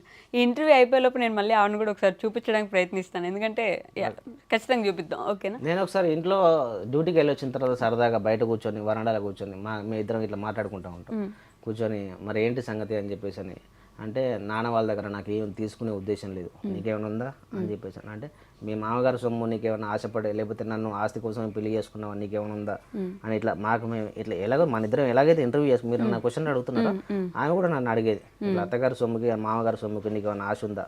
అబ్బో నాకు అసలు లేదు, నువ్వు సొంతంగా తెచ్చుకుంటా అంటే కూడా నేను వద్దంట. ఆమె కూడా అంతే, నాకేం అవసరం లేదు ఇంటి దగ్గర, జస్ట్ నేను వాళ్ళతో మాట్లాడితే చాలు, నాతో మాట్లాడితే చాలు, నా పిల్లల్ని దగ్గర తీసుకుంటే చాలు. ఇది ఆమె కోరిక. ఎవరు అర్థం చేసుకోవాలి దీన్ని? ఎవరు అర్థం చేసుకోరు. నాకు అప్పుడు అనిపించేది, నేను ఇది చేసిన తప్పు, నేను అనేవాడిని. అసలు ఆ ఇంటి వైపు చూడకుండా, ఆ ఊళ్ళో లేకుండా ఉండేది ఉంటే అసలు మహారాణిలో ఉండేది, ఓ రేంజ్లో ఉండేది ఆ అమ్మాయి. ఇప్పుడు కూడా మీరు మహారాణిలా చూసుకుంటున్నారు కదా. ఇప్పుడు బాగానే ఉందిలేండి. ఎంతైనా తల్లిదండ్రి సపోర్ట్ ఉన్నది. ఇప్పుడు ఎవరు లేరు, ఆమెకి ఎవరున్నారు? తల్లిదండ్రుల సపోర్ట్ లేదు, అత్తమామ సపోర్ట్ లేదు, ఉన్నది నేను ఒక్కనే. అత్తమామ సపోర్ట్ ఏంటి? అత్తుంది, ఆమె ఇంటి దగ్గర ఉంటుంది. అంటే సపోర్ట్ అంటే ఒక డెలివరీ, 2 పిల్లలు. మేము డెలివరీ ఎట్లయింది అనుకున్నారు? 10 సంవత్సరాలు. విజయవాడ నుంచి ఊళ్ళో అడుగు పెట్టడానికి పెద్ద నాకు తపస్సు అయిపోయింది, పెద్ద టాస్క్ అయిపోయింది. విజయవాడ నుంచి మళ్ళీ ఎప్పటిలాగా ఊళ్ళో అడుగు పెట్టాలి. ఎందుకు అడుగు పెట్టాలి? చెల్లి ఉంది, చెల్లి పెళ్ళి చేయాలి, నేనే చూసుకోవాలి. అమ్మ ఉంది, అమ్మని చూసుకోవాలి. నానమ్మ దగ్గరకు వచ్చేసింది. వీళ్ళని నేనే చూసుకోవాలి, చాలు ఇంతవరకు దాకా వచ్చింది చాలు అని చెప్పేసి. ఈమె ఇలా జరిగిన తర్వాత పెళ్లి చేస్తున్నారు, సరే అసలు మ్యాటర్లోకి వెళ్దాం. పెళ్లి చేస్తున్నారు అని చెప్పేసి అన్న తర్వాత నేను తీసుకొని విజయవాడ వెళ్ళిపోయాను. ఓకే. విజయవాడ ఏంటంటే కొద్ది రోజులు అక్కడ ఉద్యోగం చేసిన, ఒక 4 నెలలు. ఎవరిచ్చారు అప్పటికప్పుడు ఉద్యోగం మీకు? అప్పటికప్పుడు ఉద్యోగం అంటే మేము రోడ్డు మీద తిరుగుతూ ఉన్నా, ఒక వ్యక్తి క్లీనర్ కావాలి అని చెప్పేసి అని ఈ కరీంనగర్లో ఒక చోట చేసి ఒక చోట మానేసిన తర్వాత, అంటే ఇప్పుడు ఒక లారీ ఒక చోటుకి వెళ్ళిద్ది, కరీంనగర్ బండి ఒక ఫ్యాక్టరీకి వచ్చింది, అదే ఫ్యాక్టరీకి విజయవాడ బండి వచ్చింది. వచ్చిన తర్వాత ఆ క్లీనర్ నేను కలిసి మాట్లాడుకునే వాళ్ళం, ఎక్కడ మీద అంటే విజయవాడ, ఎక్కడ మీద అంటే కరీంనగర్. అప్పుడు కూడా అంతే సేమ్, నీకెంత శాలరీ నాకెంత శాలరీ, నాకు 3,3600 శాలరీ, అక్కడ 4,000 శాలరీ. సరే ఒకసారి అడిగేద్దామని చెప్పేసి నేను అటు చూసా, 4 నెలలు పని చేసా, బాగానే వచ్చింది. 4 నెలల 16,000 సంపాదించుకొని తిరిగి వచ్చేసింది. తిరిగి రావడం దేనికంటే దూరం అయిపోతుంది, బాగా దూరం అయిపోతుంది. అప్పుడు ఎక్కడున్నారు తను, ఐ మీన్ మీ వైఫ్ ఎక్కడున్నారు? ఇంటి దగ్గర చోటపల్లి. అంటే అప్పుడు ముందు స్టార్ట్ ఇది, అంటే ఇది ఈ లవ్ మ్యాటర్లోకి దిగ ముందుకు, ఓకే, ఆ అమ్మాయి చేపట్టుకో ముందుకు. సరే విజయవాడ ఒక 4 నెలలు పరిచయం ఉంది. పరిచయం ఉన్న తర్వాత ఈ అమ్మాయిని తీసుకొని విజయవాడ రావాల్సి వచ్చింది. వచ్చిన తర్వాత ముందు ముంబైకి అక్కడికి ఎక్కడన్నా దూరం వెళ్ళిపోదామని చెప్పేసి, ఎక్కడికి వెళ్ళినా ఆమె సజెషన్ ఏంటంటే ఎటన్నా వెళ్తే అక్కడ భాష మాట్లాడుకునే భాష ఏంటి, హిందీ, మనకు రాదు, మనం అక్కడ నెట్టుకు రాలేము. విజయవాడ ఎప్పుడో అన్నావు కదా, ఈ విషయాలన్నీ ఆమెతో షేర్ చేసుకునేవాడిని. విజయవాడలో ఒక 4 నెలలు ఉన్నా అన్నావు కదా, విజయవాడలో ఏం భాష మాట్లాడతారని, తెలుగు. అక్కడికి వెళ్దాం, చూద్దాం, మీ ఇక్కడ ఇట్లా మీ గురుగారు ఎవరో ఉన్నారన్నావు కదా, సాయం చేద్దాం అని చెప్పేసి అడుగుదాం అని చెప్పేసి అంటే ఆమె కోరిక మీద విజయవాడ వెళ్ళాల్సి వచ్చింది. విజయవాడ వెళ్ళి ఆయన కలిసినాం. ఆయన కలిసిన తర్వాత నేను ఇలా చేశాను బాబాయ్ అని చెప్పేసి, గురుగారిని బాబాయ్ అని చెప్పి పిలిచేవాడిని. మరి ఏం పని చేస్తావు నువ్వు, తీసుకురావటం వద్దు అని చెప్పేసాను. లేదు వాళ్ళ ఇంటి దగ్గర ఇచ్చేద్దాం అమ్మాయిని, నువ్వేం పని చేయగలవు, సంసారాన్ని నెట్టుకు రావడం నీ వల్ల కాదు అని చెప్పేసి అనేసాడు. నన్ను 0 కింద లెక్కేశాడు. ఎవరు? మా గురుగారు. అవ్వదు, నీ వల్ల అవ్వదు. ఒక రూమ్ చూసుకోవడం, డ్యూటీ చేసుకోవడం, బయట ఉద్యోగం చేయడం, ఇవాళ బయట ఎట్లున్నాయి ఖర్చులు, ఫ్యామిలీని మెయింటైన్ చేయడం, ఇప్పుడు మెయింటైన్ చేస్తే అయిపోయినా రేపు పొద్దున పిల్లలు, వాళ్ళని మెయింటైన్ చేయడం, ఆ అమ్మాయికి ఎవరు సపోర్ట్ లేరు, నీకెవరు సపోర్ట్ లేరు, చేయలేవు నువ్వు అన్నాడు. లేదు నేను ఏదో ఒకటి మళ్ళీ వెనక్కి తిరిగి వెళ్ళినా ఇక అని చెప్పేసి అని ఆయన పట్టుకొని కూర్చున్నా. సరే ఏదో ఒకటి రూమ్ చూపిస్తా, ఇల్లు చూపిస్తా, మరి ఏం పని చేస్తావు అంటే లైసెన్స్ తీసి ఆయన ముందు పెట్టిన, హెవీ లైసెన్స్, లారీ నడపడానికి, ఇది ఒక్కటి చాలరా బతకడానికి అని చెప్పేసి బాగా ధైర్యం ఇచ్చేసింది. రెడ్డి గారు ఆయన పేరు, బాగా ధైర్యం ఇచ్చేసి ఒక ఓనర్ని పిలిచాడు. ఓనర్ కమ్ డ్రైవర్ ఆయన, నాని గారు అని. ఆయన రీసెంట్గా నేను అక్కడ విజయవాడలో అడుగుపెట్టినప్పుడు వాళ్ళ అమ్మ చనిపోయి ఆయన బైక్ బయట నుంచి వెళ్తుంటే చెయ్యి ఇరిగిపోయి, కుడి చెయ్యి ఇరిగిపోయి రెస్ట్లో ఉన్నారు ఆయన. లారీ పక్కన ఉంది, దానికి డ్రైవర్ కావాలి. టైం మీద నేను దొరికిన దానికి కూడా ట్రిప్ కో డ్రైవర్ వస్తున్నారు. ఆయనకి సరిపోట్లా, నాకు సరిగా నడపట్లేదు అనిపించింది. నన్ను చూసి ఆ లైసెన్స్ తీసుకొని ఆయన జేబులో పెట్టుకొని, మీ బాబాయ్ని మర్చిపో, నేనే నీకు అన్నయ్య లెక్క, ఓ రూమ్ ఇప్పిస్తా, అది ఇప్పిస్తా, నా చెయ్యి ఇది, ఒక 6 నెలలు దాన్ని మెయింటైన్ చెయ్యి అని చెప్పేసి అని 10,000 చేతిలో పెట్టాడు. కరీంనగర్ నుంచి ఇటు మా ఊరు నుంచి ఇటు వచ్చేటప్పుడు 1,500 జేబులో వేసుకొని వచ్చిన. 1,500 ఆల్రెడీ ఆ ట్రైన్ జర్నీలు మధ్యలో తినటం ఇది అది 2 రోజులు జర్నీ అయిపోయింది, అటు ఇటు తిరగడం అయిపోయింది. దాంట్లో 100-200 మిగిలినాయి విజయవాడలో అడుగు పెట్టేపాటికి. 100-200 జేబులో ఉన్నాయి. ఆయన 10,000 ఇచ్చారు. 10,000 ఇచ్చేసి బైక్ ఇచ్చారు. ఆయన ఏదైనా సొంతంగా నడుపుతున్నారో ఆ బైక్ ఇచ్చేసి ఆయన ఇంకో బైక్ మీద తీసుకెళ్ళి ఆ విజయవాడకి పక్కనే గురునానక్ కాలనీ అని చెప్పేసి అని, ఆ కాలనీకి పక్కనే ఇది ఏరియా బాగుంటుంది, డ్రైవర్లు అందరూ ఈ ఏరియాలో ఉంటారు, రెంట్లు కూడా అందుబాటులో పర్ఫెక్ట్గా ఉంటాయి, మనుషులు కూడా కలివిడిగా బాగుంటారు, ఈ ఏరియా అయితే బాగుంటుంది మీకు. నువ్వు ఒకవేళ రేపు ఉద్యోగానికి పోయినా కూడా అమ్మాయి హాస్టల్లో ఉన్నట్టుంటుంది, లేడీస్ హాస్టల్లో, పక్క వారందరూ వీళ్ళు ఇక్కడ వాళ్ళే కూడా అక్కడ వాళ్ళు చాలా మంది వచ్చినాం, నీకైతే పర్ఫెక్ట్ అని చెప్పేసి అలాంటి ఏరియా నాకు చూపించాడు. చూపించేసి 1,500 రెంట్, ఫస్ట్ రెంట్ విజయవాడలో ఫస్ట్ ఇల్లు అద్దె 1,500 రెంట్. నేను ఈయన ఇచ్చిన 10,000 తోటి చిన్న గ్యాస్, చిన్న గ్యాస్ ఇంత చిన్న గ్యాస్, 2 గిన్నెలు, ఒక కింద వేసుకునే చేప, ఇలా ఇది తెచ్చుకున్నాం. ఇది తెచ్చుకున్న తర్వాత ఒక 10 days రెస్ట్ తర్వాత డ్యూటీ హైదరాబాద్ విజయవాడ తిరగాలి. 2 రోజులకు ఒక ట్రిప్. 2వ రోజు ఇంటికి వచ్చేసేవాడిని. ఒక రోజు ఇంటి దగ్గర ఉండను, 2వ రోజు ఇంటికి వచ్చేస్తా. ఇంటికి వచ్చిన తర్వాత మళ్ళీ 2 రోజులు రెస్ట్, 3వ రోజు మళ్ళీ డ్యూటీ. ఈ విధంగా ఆయన దగ్గర ఒక 6 నెలలు పనిచేసిన. 6 నెలలు పనిచేసిన తర్వాత నాకు ట్రిప్కి వచ్చి 2,000, 2,200 అలా వచ్చేటి. నెలకు వచ్చి 10 ట్రిప్పులు వేసేటి. లెక్క చూసుకుంటే 22,000 వస్తుంది నెలకు వచ్చి. చిన్న బండి, క్లీనర్ పక్కన, డ్రైవర్గా లోడింగ్ వాళ్ళే చేపిస్తారు, అన్నీ బాగుంది. 22,000 2 రోజులకు మళ్ళీ ఇంటి దగ్గర అని చెప్పేసి అని ఒక 6 నెలలు పనిచేసిన. దాని తర్వాత ఆయనకు చెయ్యి బాగా అయిపోయింది. ఓకే బాబు నువ్వు వేరే కాడ ఉద్యోగం నీకు చూపిస్తా, అక్కడ చేసుకోను, నేను నా బండి తోలుకుంటా, సొంతంగా నేను నడుపుకునేవాడిని, ఎవరికి ఇవ్వను బండి ఓకే అని చెప్పేసి అంటే వేరే కాడ ఉద్యోగం ఆయనే మాట్లాడింది. ఆయన దగ్గర టర్నింగ్ పాయింట్ మళ్ళీ ఓకే మళ్ళీ ఆయన దగ్గర అబ్దుల్ బాకిల్ గారు అని ఆయన దగ్గర ఆయన ఉద్యోగం ఇచ్చిన తర్వాత ఆయన దగ్గర 2 సంవత్సరాలు పనిచేసిన. 2 సంవత్సరాలు కలివిడిగా ఓనర్ లాగా కాకుండా ఫ్రెండ్ లాగా ఇలా ఉండాలి, అలా ఉండాలి, విజయవాడలో ఇలా ఇలా ఈ రూట్ అటు ఈ రూట్ ఇటు, ఇక్కడ నెట్కు రావాలంటే ఇలా మెయింటైన్ చేయాలి, ఇలా నువ్వు ఇలా ఉంటే కష్టం తొక్కేస్తారు, నేను ఎదిగిపోయేవాడు, ఈ మెంటాలిటీ ఉండాలి నీకు అని చెప్పేసి అని నన్ను బాగా రుద్దేశాడు. రుద్దేసి చూసిన ఆయన దగ్గర పని చేసిన. దాని తర్వాత ఇంటికాడ కావాల్సిన వస్తువులన్నీ నేను 1 by 1 తెచ్చుకుంటా ఉన్నా. ఓకే ఇంట్లో మంచి డెకోలో మంచం అయిపోయింది, ఫ్రిడ్జ్ అయిపోయింది, ఏసీ అయిపోయింది, కాస్ట్లీ సామాన్లు అయిపోయినాయి. దాని తర్వాత ఆయన దగ్గర 2 సంవత్సరాలు పని చేసిన తర్వాత మా పాప డెలివరీ, మా అమ్మాయి కడుపులో ఉంది, అమ్మాయి డెలివరీ కోసం అని చెప్పేసి ఆయన దగ్గర ఉద్యోగం మానేసిన. ఉద్యోగం మానేసి ఏంటండి అని చెప్పేసి అంటే 6 నెలలు రెస్ట్, రాన్ డ్యూటీకి. డెలివరీ చేసేవాళ్ళు ఎవరు లేరు. ఫస్ట్ డెలివరీ చందమామ హాస్పిటల్లో డెలివరీ, అటు ఇటు అమ్మ వాళ్ళు ఎవరూ లేదు. ఓకే డెలివరీ ఎట్లా కావాలి మేడం, అమ్మాయి డెలివరీ అంటే ఎంతమంది ఉండాలి వెనకాల సపోర్ట్, ఏం లేదు.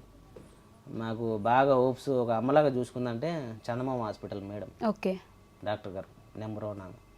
తర్వాత కాలనీలో ఇంకా ఆమె లడ్డక్క అని చెప్పేసి ఆమె వల్ల ఓకే బాగా ఫేమస్, నాకు బాగా హెల్ప్ చేశారు. ఇలా వాళ్ళిద్దరి వల్ల నేను ఆ డెలివరీ చేసుకోగలిగిన. పెద్ద ఆపరేషన్, ఫస్ట్ డెలివరీ ఓకే పెద్ద ఆపరేషన్, అమ్మాయి పుట్టింది. ఓకే 10 రోజులు నేనే చూసుకున్నాను మొత్తం మా హాస్పిటల్లో, ఇది అది అని చెప్పేసి సేఫ్గా ఇంటికి వచ్చేసినాం. ఇంటికి వచ్చేసిన తర్వాత కాలనీలో అప్పటికే 2-3 సంవత్సరాలు అయిపోయింది చూస్తా. ఓకే 2-3 సంవత్సరాలు అయిపోయింది. 2-3 సంవత్సరాల్లో అందరు పరిచయం అయిపోయారు. ఇంటికి వచ్చి వాళ్ళందరూ ఇది ఇది అంటే జాగ్రత్తలు, చిన్నపిల్లకి తెలియదు, తినాల్సినవి కొన్ని ఉంటాయి, తినకూడని కొన్ని ఉంటాయి, ఇలా అన్ని జాగ్రత్తలు చెప్పించేవాళ్ళు. నా తర్వాత ఫస్ట్ అమ్మాయి, నా తర్వాత అబ్బాయి, ఇలా ఇదికుంటూ వచ్చినారు మొత్తానికి ఇట్లా సంసారాన్ని. ఎక్కడ భయపడలేదు, బాధపడలేదు. ఓకే పర్లేదు, మనం పోదాం, చేద్దాం, దేవుడు ఉంటాడు. అదే ఒకరు దూరం అయితే ఒకరిని దగ్గర చేస్తారన్నట్టు ఆ హాస్పిటల్లో ఆ పెద్దవన్నో లేకపోతే ఇంకెవరో అలా ఒక్కొక్కరు ప్రతి ఒక్క స్టేజ్లో మీకు ఒక్కొక్కరు తోడొస్తూ ఉన్నారు అట్లా కదా. మరి 2 పిల్లలు పుట్టేసినారు. ఆ తర్వాత డైరెక్ట్ ఓనరా, ఇంకా లారీ ఓనర్? ఈయన ఎన్ని రోజులు ఇలా అమ్మాయికి 6 నెలలు 6 నెలలు వచ్చేసింది. ఎన్ని రోజులు ఉద్యోగం చేస్తే బండి కొనేసుకో అని చెప్పేసి, బండి కొనేసి ఏం మాట్లాడుతున్నావు, బండి నా వల్ల ఏంటి, అసలు అవ్వదు నా వల్ల. నేను ఇక్కడ కొద్ది రోజులు పని చేసుకొని ఊళ్ళో అన్ని ప్రాబ్లమ్స్ ఉన్నాయి, ఆ ప్రాబ్లమ్స్ అన్ని క్లియర్ చేసుకొని మళ్ళీ ఊరు వెళ్ళిపోతాను నా ప్లాను. నువ్వేంటి ఏకంగా బండి కొనమంటున్నావు, బండి కొంటా నా వల్ల, బండి కొంటే నేను ఇక్కడే ఇక విజయవాడే ప్రాపర్ నాది ఆంధ్రానే అంటాను అని చెప్పేసి, బండి కొనేసుకో అంటే వద్దు అని చెప్పేసి ఇంట్లో ఆలోచించిన తర్వాత 2 రోజుల తర్వాత అప్పటికి ఫీల్డ్, ఎందుకంటే డ్రైవర్కి ఎంత వస్తాయి, ఓనర్కి ఎంత వస్తాయి, సరే కొనాల్సిన ఆలోచన వచ్చిందని చెప్పి కొనేసిన. ఎంత పెట్టి? 3 లక్షలు. 3 లక్షలు ఫస్ట్. ఓకే. నేను ఉద్యోగం చేసినప్పుడు అప్పుడు నా దగ్గర ఏముండాలి అని చెప్పేసి అంటే అప్పుడు మా ఇద్దరికి ఏంటంటే 10 మందికి సమానంగా ఉండాలి. ఇంతమంది ఇన్ని ప్రాబ్లమ్స్ ఇంత వచ్చినాయి కదా, అప్పటికి కలుపుకుంటారా లేదని ఒక ఆలోచన ఉండాలి. ఆలోచన వచ్చింది, కలుపుకోరు అని చెప్పి విషయం తెలిసింది. సరే వెళ్తే వెళ్ళని, వాళ్ళకి సమానంగా ఉందాం మనం. మన దగ్గర ఏదైతే లేదనుకుంటున్నారో అది మనం సంపాదించి కూడబెట్టుకొని చూపిద్దాం. ఇంట్లో వస్తువులు, బట్టలు, ఇది కాస్ట్లీ బట్టలు, బంగారం, ఇది అది అని చెప్పేసి పిల్లలకి ఏదంటే అది ఒక ఇప్పుడు 1500 అద్దె రెంట్లో దిగిన మేము 5000 అద్దె, 5000 6000 అద్దె, ఆ రేంజ్కి మేము డబుల్ బెడ్రూమ్ ఇల్లు ఆ రేంజ్కి మెయింటైన్ అయిపోయినాం. ఓకే. ఇప్పుడు సొంత బండి ఆప్షన్ వచ్చింది, తీసుకుందామని చెప్పేసి బండి, సొంత బండి మెయింటైన్ చేసిన. సొంత బండి తీసుకుని 1 సంవత్సరం మెయింటైన్ చేసిన. ఆ బండి ఫైనాన్స్ సంవత్సరం 3 లక్షల బండి, 3 లక్షల బండి, 1 సంవత్సరం 20,000 పెట్టి బండి తీసుకున్నా. 20,000 ఆయనకి ఇచ్చేసి 2,80,000 ఆయనే దగ్గర నుండి ఫైనాన్స్ చేపించేసి ఈ 2,80,000 1 సంవత్సరంలో కంప్లీట్ చేయాలి. 1 సంవత్సరంలో కంప్లీట్ చేసి అదే బండి మళ్ళీ ఆయనకి ఇచ్చేసిన. మళ్ళీ వెంటనే అమ్మేసినారు ఆయనకి. అంటే ఆ బండి వెళ్ళిన తర్వాత నాకు మంచి జరగలేదు, ఇలాంటి సెంటిమెంట్లు ఉంటాయి కదా, నాది నాకు ఇచ్చేయి కదా, కొద్దిగా రిక్వెస్ట్ అడుగుతున్నా అని చెప్పేసి సార్ తీసుకోండి. మళ్ళీ అదే 3 లక్షలకు ఆయనకి ఇచ్చేసి నేను 10 టైర్ బండి తీసుకున్నాను. దాన్ని ఒక 2 సంవత్సరాలు మెయింటైన్ చేసిన. దాని తర్వాత చిన్న బండి, ఇక ఓటెన్ కూడా వస్తూనే ఉంది ఇట్లా.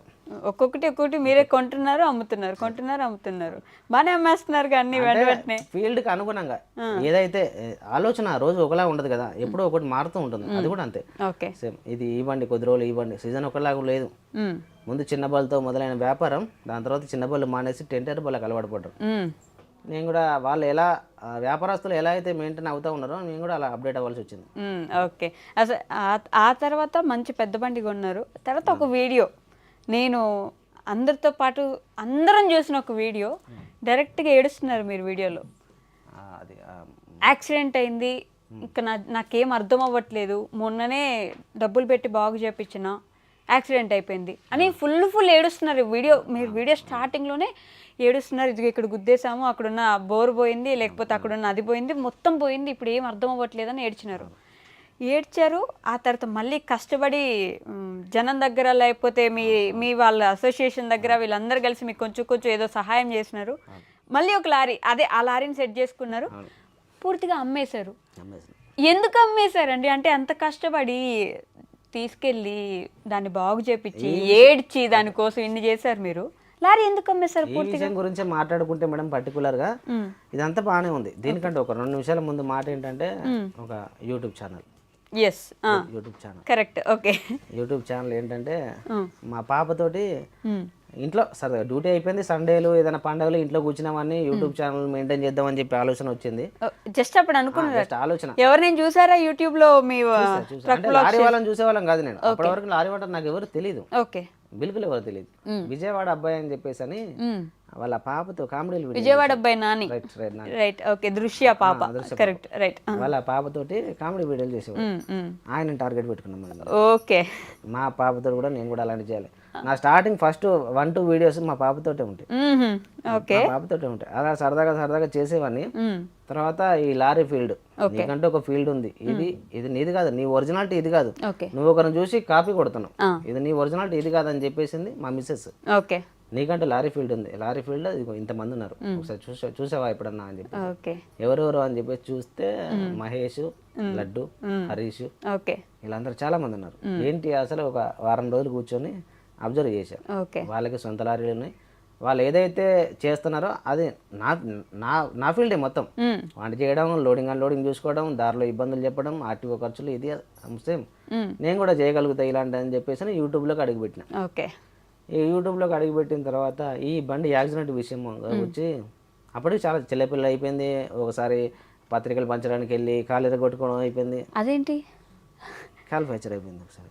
అయ్యో, మళ్ళీ ఎందుకండి? ఎప్పుడు ఏదో ఒకటి జరుగుతూ ఉండాలి, ఏదో ఒకటి అని చెప్పేసి. నేను ఏంటంటే నమ్మకం, నా మీద నాకున్న నమ్మకం అంత ప్రమాదానికి దారితీసింది. అట్లా నమ్మకం ఎప్పుడు బలంగా ఉంటే ఇలాంటి ప్రమాదాలు జరుగుతూ ఉంటాయి. ఏంటి ఆ నమ్మకం? ఏం జరిగింది? నేను ఏదైనా చేయగలుగుతా, ఏదైనా మెయింటైన్ చేయగలుగుతా, ఇది నమ్మకం. లారీలో పోయినారా? లారీలో బైక్ వేసుకుని వెళ్తున్నాను. ఓకే. ఇదంతా అయిపోయింది. దీనికంటే ముందు ఇంకా చాలా స్టోరీ ఉంది. దీనికంటే ముందు ఏంటంటే సరే విజయవాడ వచ్చేసిన ఈ విధంగా సెట్ అయిపోయినాం, చేతిలో లారీ ఉంది. చూస్తే ఒక పాప, ఒక బాబు, సొంత బండి, ఇంకో బండి అమ్మేసాం, ఇంకో బండి పెద్ద బండికి షిఫ్ట్ అయిపోయినాం.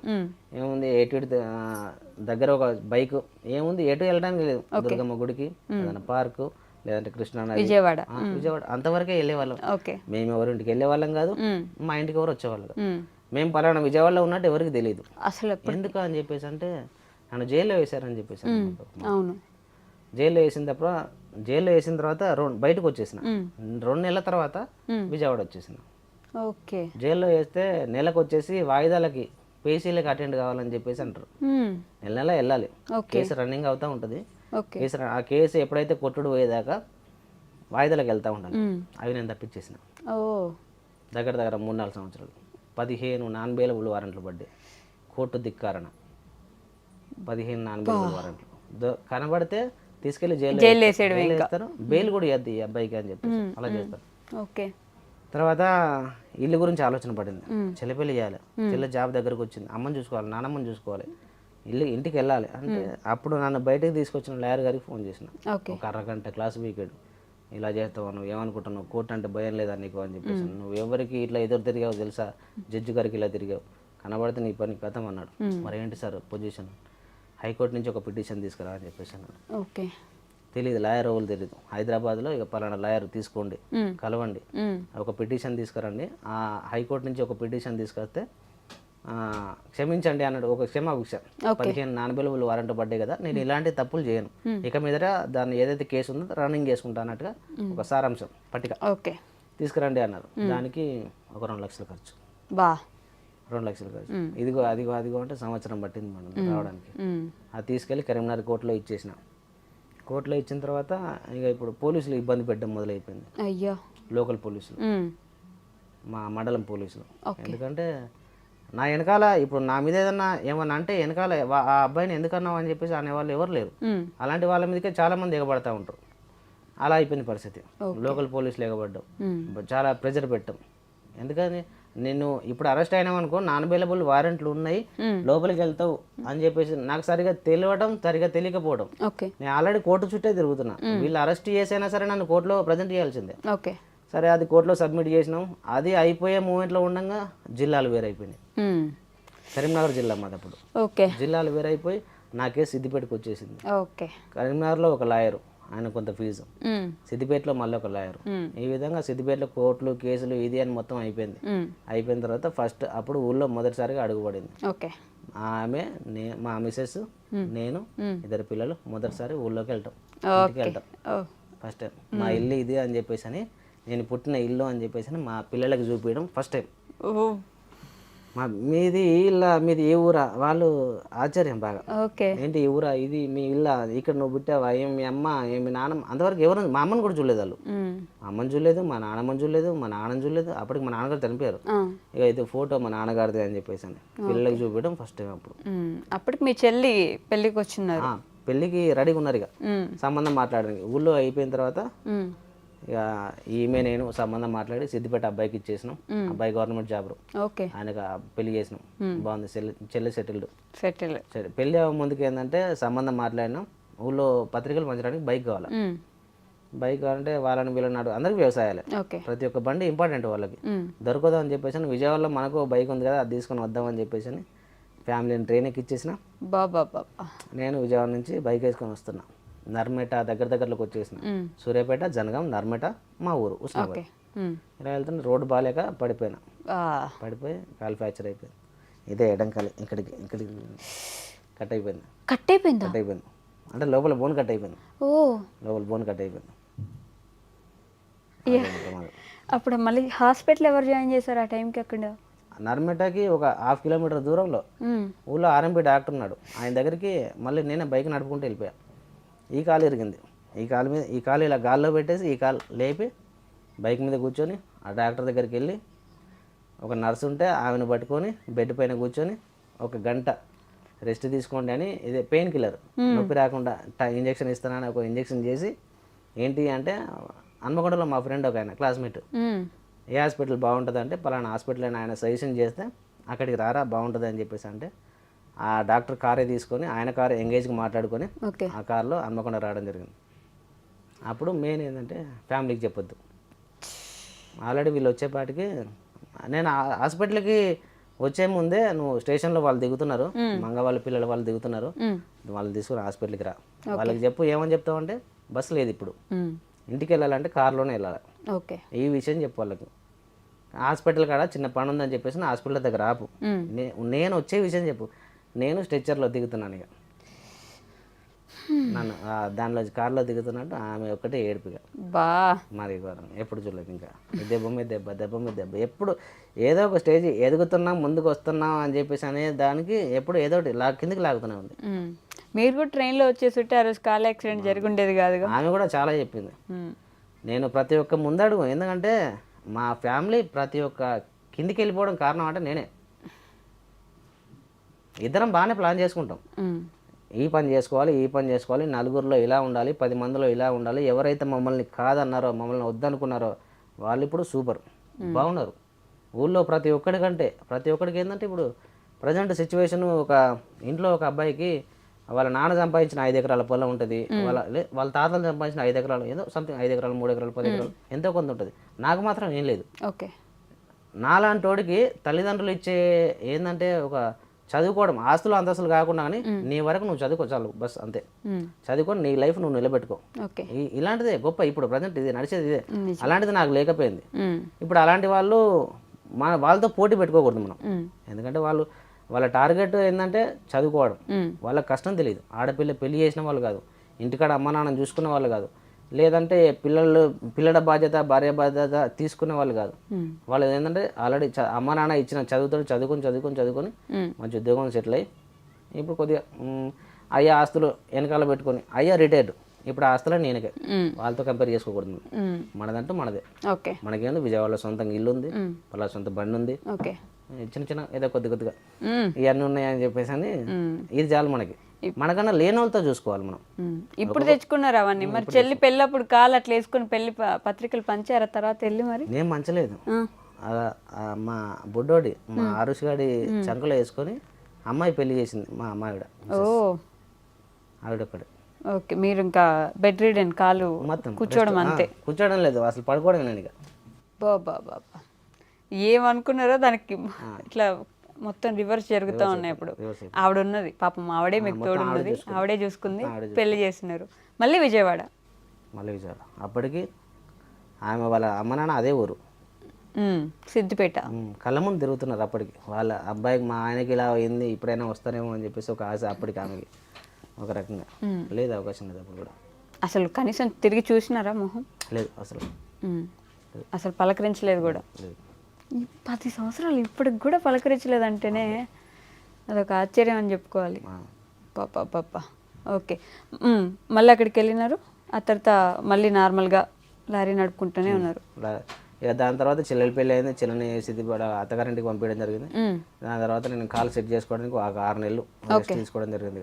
6 నెలలు. ఈ 6 నెలలు రెస్ట్ తర్వాత మళ్ళీ యథావిధిగా డ్యూటీ. ఓకే, మళ్ళీ యథావిధిగా డ్యూటీకి వెళ్ళినారు. ఓకే, నేను ఇందాక అడిగిన క్వశ్చన్కి నాకు ఇంకా ఆన్సర్ రాలేదు. డ్యూటీకి వచ్చిన తర్వాత ఇది అప్పటికి యూట్యూబ్లో కొద్దిగా నలుగురికి పరిచయం అయితే ఉన్నా. అప్పుడప్పుడు కొంచెం వ్యూస్ వెళ్తా ఉన్నాయి, పెద్దగా పెరుగుతున్నాయి, కొంచెం వెళ్తా ఉన్నాయి. ఇది అంటే ఇది మేడం వచ్చేసరికి పక్కన కొబ్బరికాయలు కూడా వేసుకొని ఇక్కడికి వారణాసి వెళ్తున్నా. 1500 కిలోమీటర్ల జర్నీ ఒక్కడి వల్ల అవ్వదు. పక్కన ఇంకో తోలేకు రోడ్ ఉండాలి, లేదంటే సెకండ్ డ్రైవర్ అయినా ఉండాలి, లేదంటే మన ఆర్థిక వ్యవస్థను పట్టుకుని లేదా ఒక డ్రైవర్ అయినా ఉండాలి. నేను ఒక తోలే కూరని పెట్టుకున్నా, నా స్తోమతను పెట్టుకొని కొద్ది దూరం నేను తోలుకుంటూ వచ్చేసిన. దాని తర్వాత ఆయనకు బండి ఇచ్చేసిన. ఆయన తోలుతా దారిలోనే నిద్రపోయి అలా చేయడం జరిగింది. దీనికి ముందు మీరు చేసిన వీడియోలో, అది యాక్సిడెంట్ అయిన వీడియోలో, నేనే తోలుకున్నా నాకెవరు లేరు అని చెప్పినారని చెప్పి మీకు ఫుల్ కామెంట్స్ పెట్టాను. ఎందుకని అబద్ధాలు చెప్తున్నావు? ముందు వీడియోలో నువ్వే తోలుతున్నా అని చెప్పావు కదా, మరి ఇప్పుడు ఇంకొక పర్సన్ ఉన్నారని చెప్పారు ఏంటి అని అడిగారు మిమ్మల్ని కదా. మరి దానికంటే మేడం ఆ పర్సన్ లైసెన్స్ లేదు, అక్కడ లైసెన్స్ లేదు. జరిగిన ప్రమాదం జరిగింది, నేను పడుకున్నాను. సరే, ఆయన స్టీరింగ్ మీద కూర్చున్నాడు. ఏ మోటార్ ఫీల్డ్ అయినా సరే ఇప్పుడు ఆ జరిగిన తర్వాత పక్కన ఉదయం 4:30 అప్పటికి లేచారు, అందరు లేచేసి 4:30కి వచ్చిన తర్వాత ఈయనని చూస్తే నాకు ఇంకా బిగుసుకుపోద్ది. ఈయనని చూస్తే లైసెన్స్ లేని కుర్రోడు. ముందు చెప్పి నా స్తోమతను పట్టుకొని ఆ కుర్రోని పెట్టుకున్నాను. లైసెన్స్ లేదు. ఆయనను ఫోకస్ చేస్తే, మనోడే నడిపాడికి ఇట్లా చేసిన ఫోకస్ చేస్తే ఆ చుట్టుపక్కల కూడా ఉన్నారు నా వీడియోలు చూసేవాళ్ళు.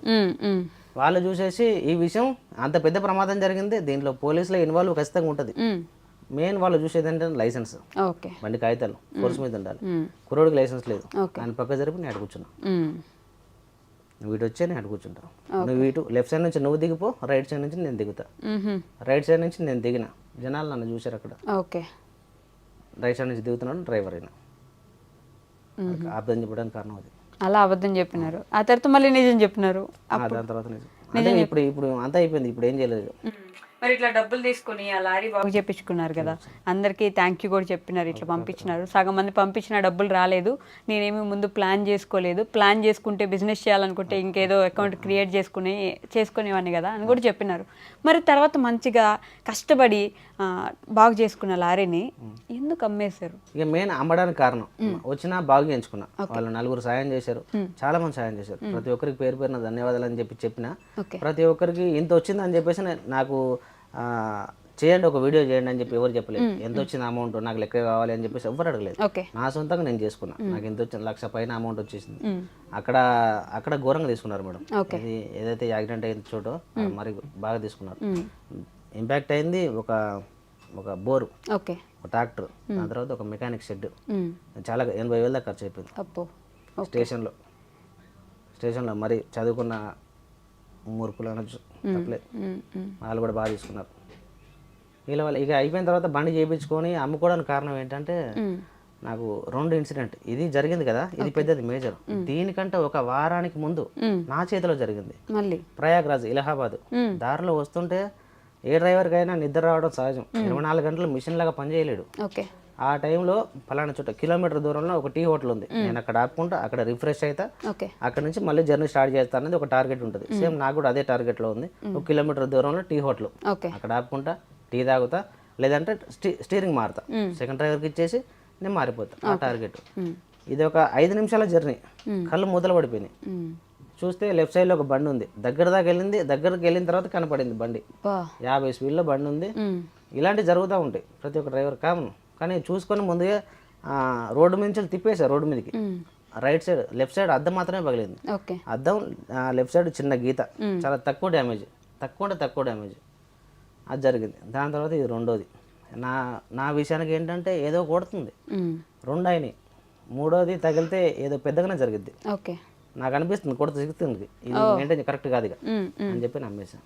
అట్లా అనుకుని జస్ట్ అమ్మేసాను. ప్రతిసారి మీకు అమ్మేద్దాం అనుకున్నప్పుడు మంచిగా ఎవరో ఒకరు దొరుకుతున్నారు కదా కొనుక్కోవడానికి. అమ్మేయటం అంటే మేము మిగతా ఇంతకుముందు 3 బళ్ళు నేను అప్డేట్ అవ్వడానికి చూసుకున్నా. ముందు ఒక టాటా బండి చూసుకున్నా, 2021 మోడల్. ఇది అమ్మేసి 10 టైర్లోకి వెళ్ళిపోయినా, కొంచెం ఎదిగిన. 10 టైర్ అమ్మేసి లేలాంటి చిన్న బండిలోకి వచ్చేసిన, 11 మోడల్. అది కొంచెం అప్డేట్. ఆ చిన్న బండి అమ్మేసి 12 టైర్ తీసుకున్నా, 2016. ఇది కొంచెం అప్డేట్. దీంట్లో ఏంటంటే యూట్యూబ్ ఛానల్ గ్రోత్ చేద్దాం, లారీల పరంగా కొంచెం లాంగ్ తిరగడం, ఫైనాన్షియల్ పరంగా కొంచెం ఎదుగుదాం అని చెప్పేసి అప్డేట్ అవుదామని దీంట్లోకి వచ్చిన, ఈ పెద్ద బండిలోకి. దీంట్లోకి వచ్చిన తర్వాత నా ఆలోచన వేరే అయిపోయింది. అప్డేట్ కాదు, కిందికి వెళ్ళిపోతున్నాం. 2 దెబ్బలు తగిలినాయి తెలియకుండా. ఇప్పుడే నువ్వు అలర్ట్ అవ్వాలా. ఇంకోటి తగిలితే నువ్వు అసలు ఉంటావో లేదో తెలియదు, అయ్యేలాగా ఉంది. ఈ ఉద్దేశంతో అమ్మేసేదండి. ఇష్టంగానే అమ్ముకుంటున్నా. నెక్స్ట్ ఏంటి అని 100 మంది క్వశ్చన్ అడిగారు. అన్న ఏం చేస్తావు నెక్స్ట్? మళ్ళీ ఇంకో బండి లేకపోతే ఎవరికి చెప్పొద్దు అనుకున్నా, ఒక వీడియో చేసుకున్నా నా వరకు పర్సనల్ గా అని చెప్పేసి. చాలా మంది అడుగుతున్నారు, అన్న నెక్స్ట్ ఏంటి. మేడం ఇప్పుడు చూడండి, ఒక బండి తీసుకుందాం అన్న ఒక 4 రోజుల ప్రాసెస్.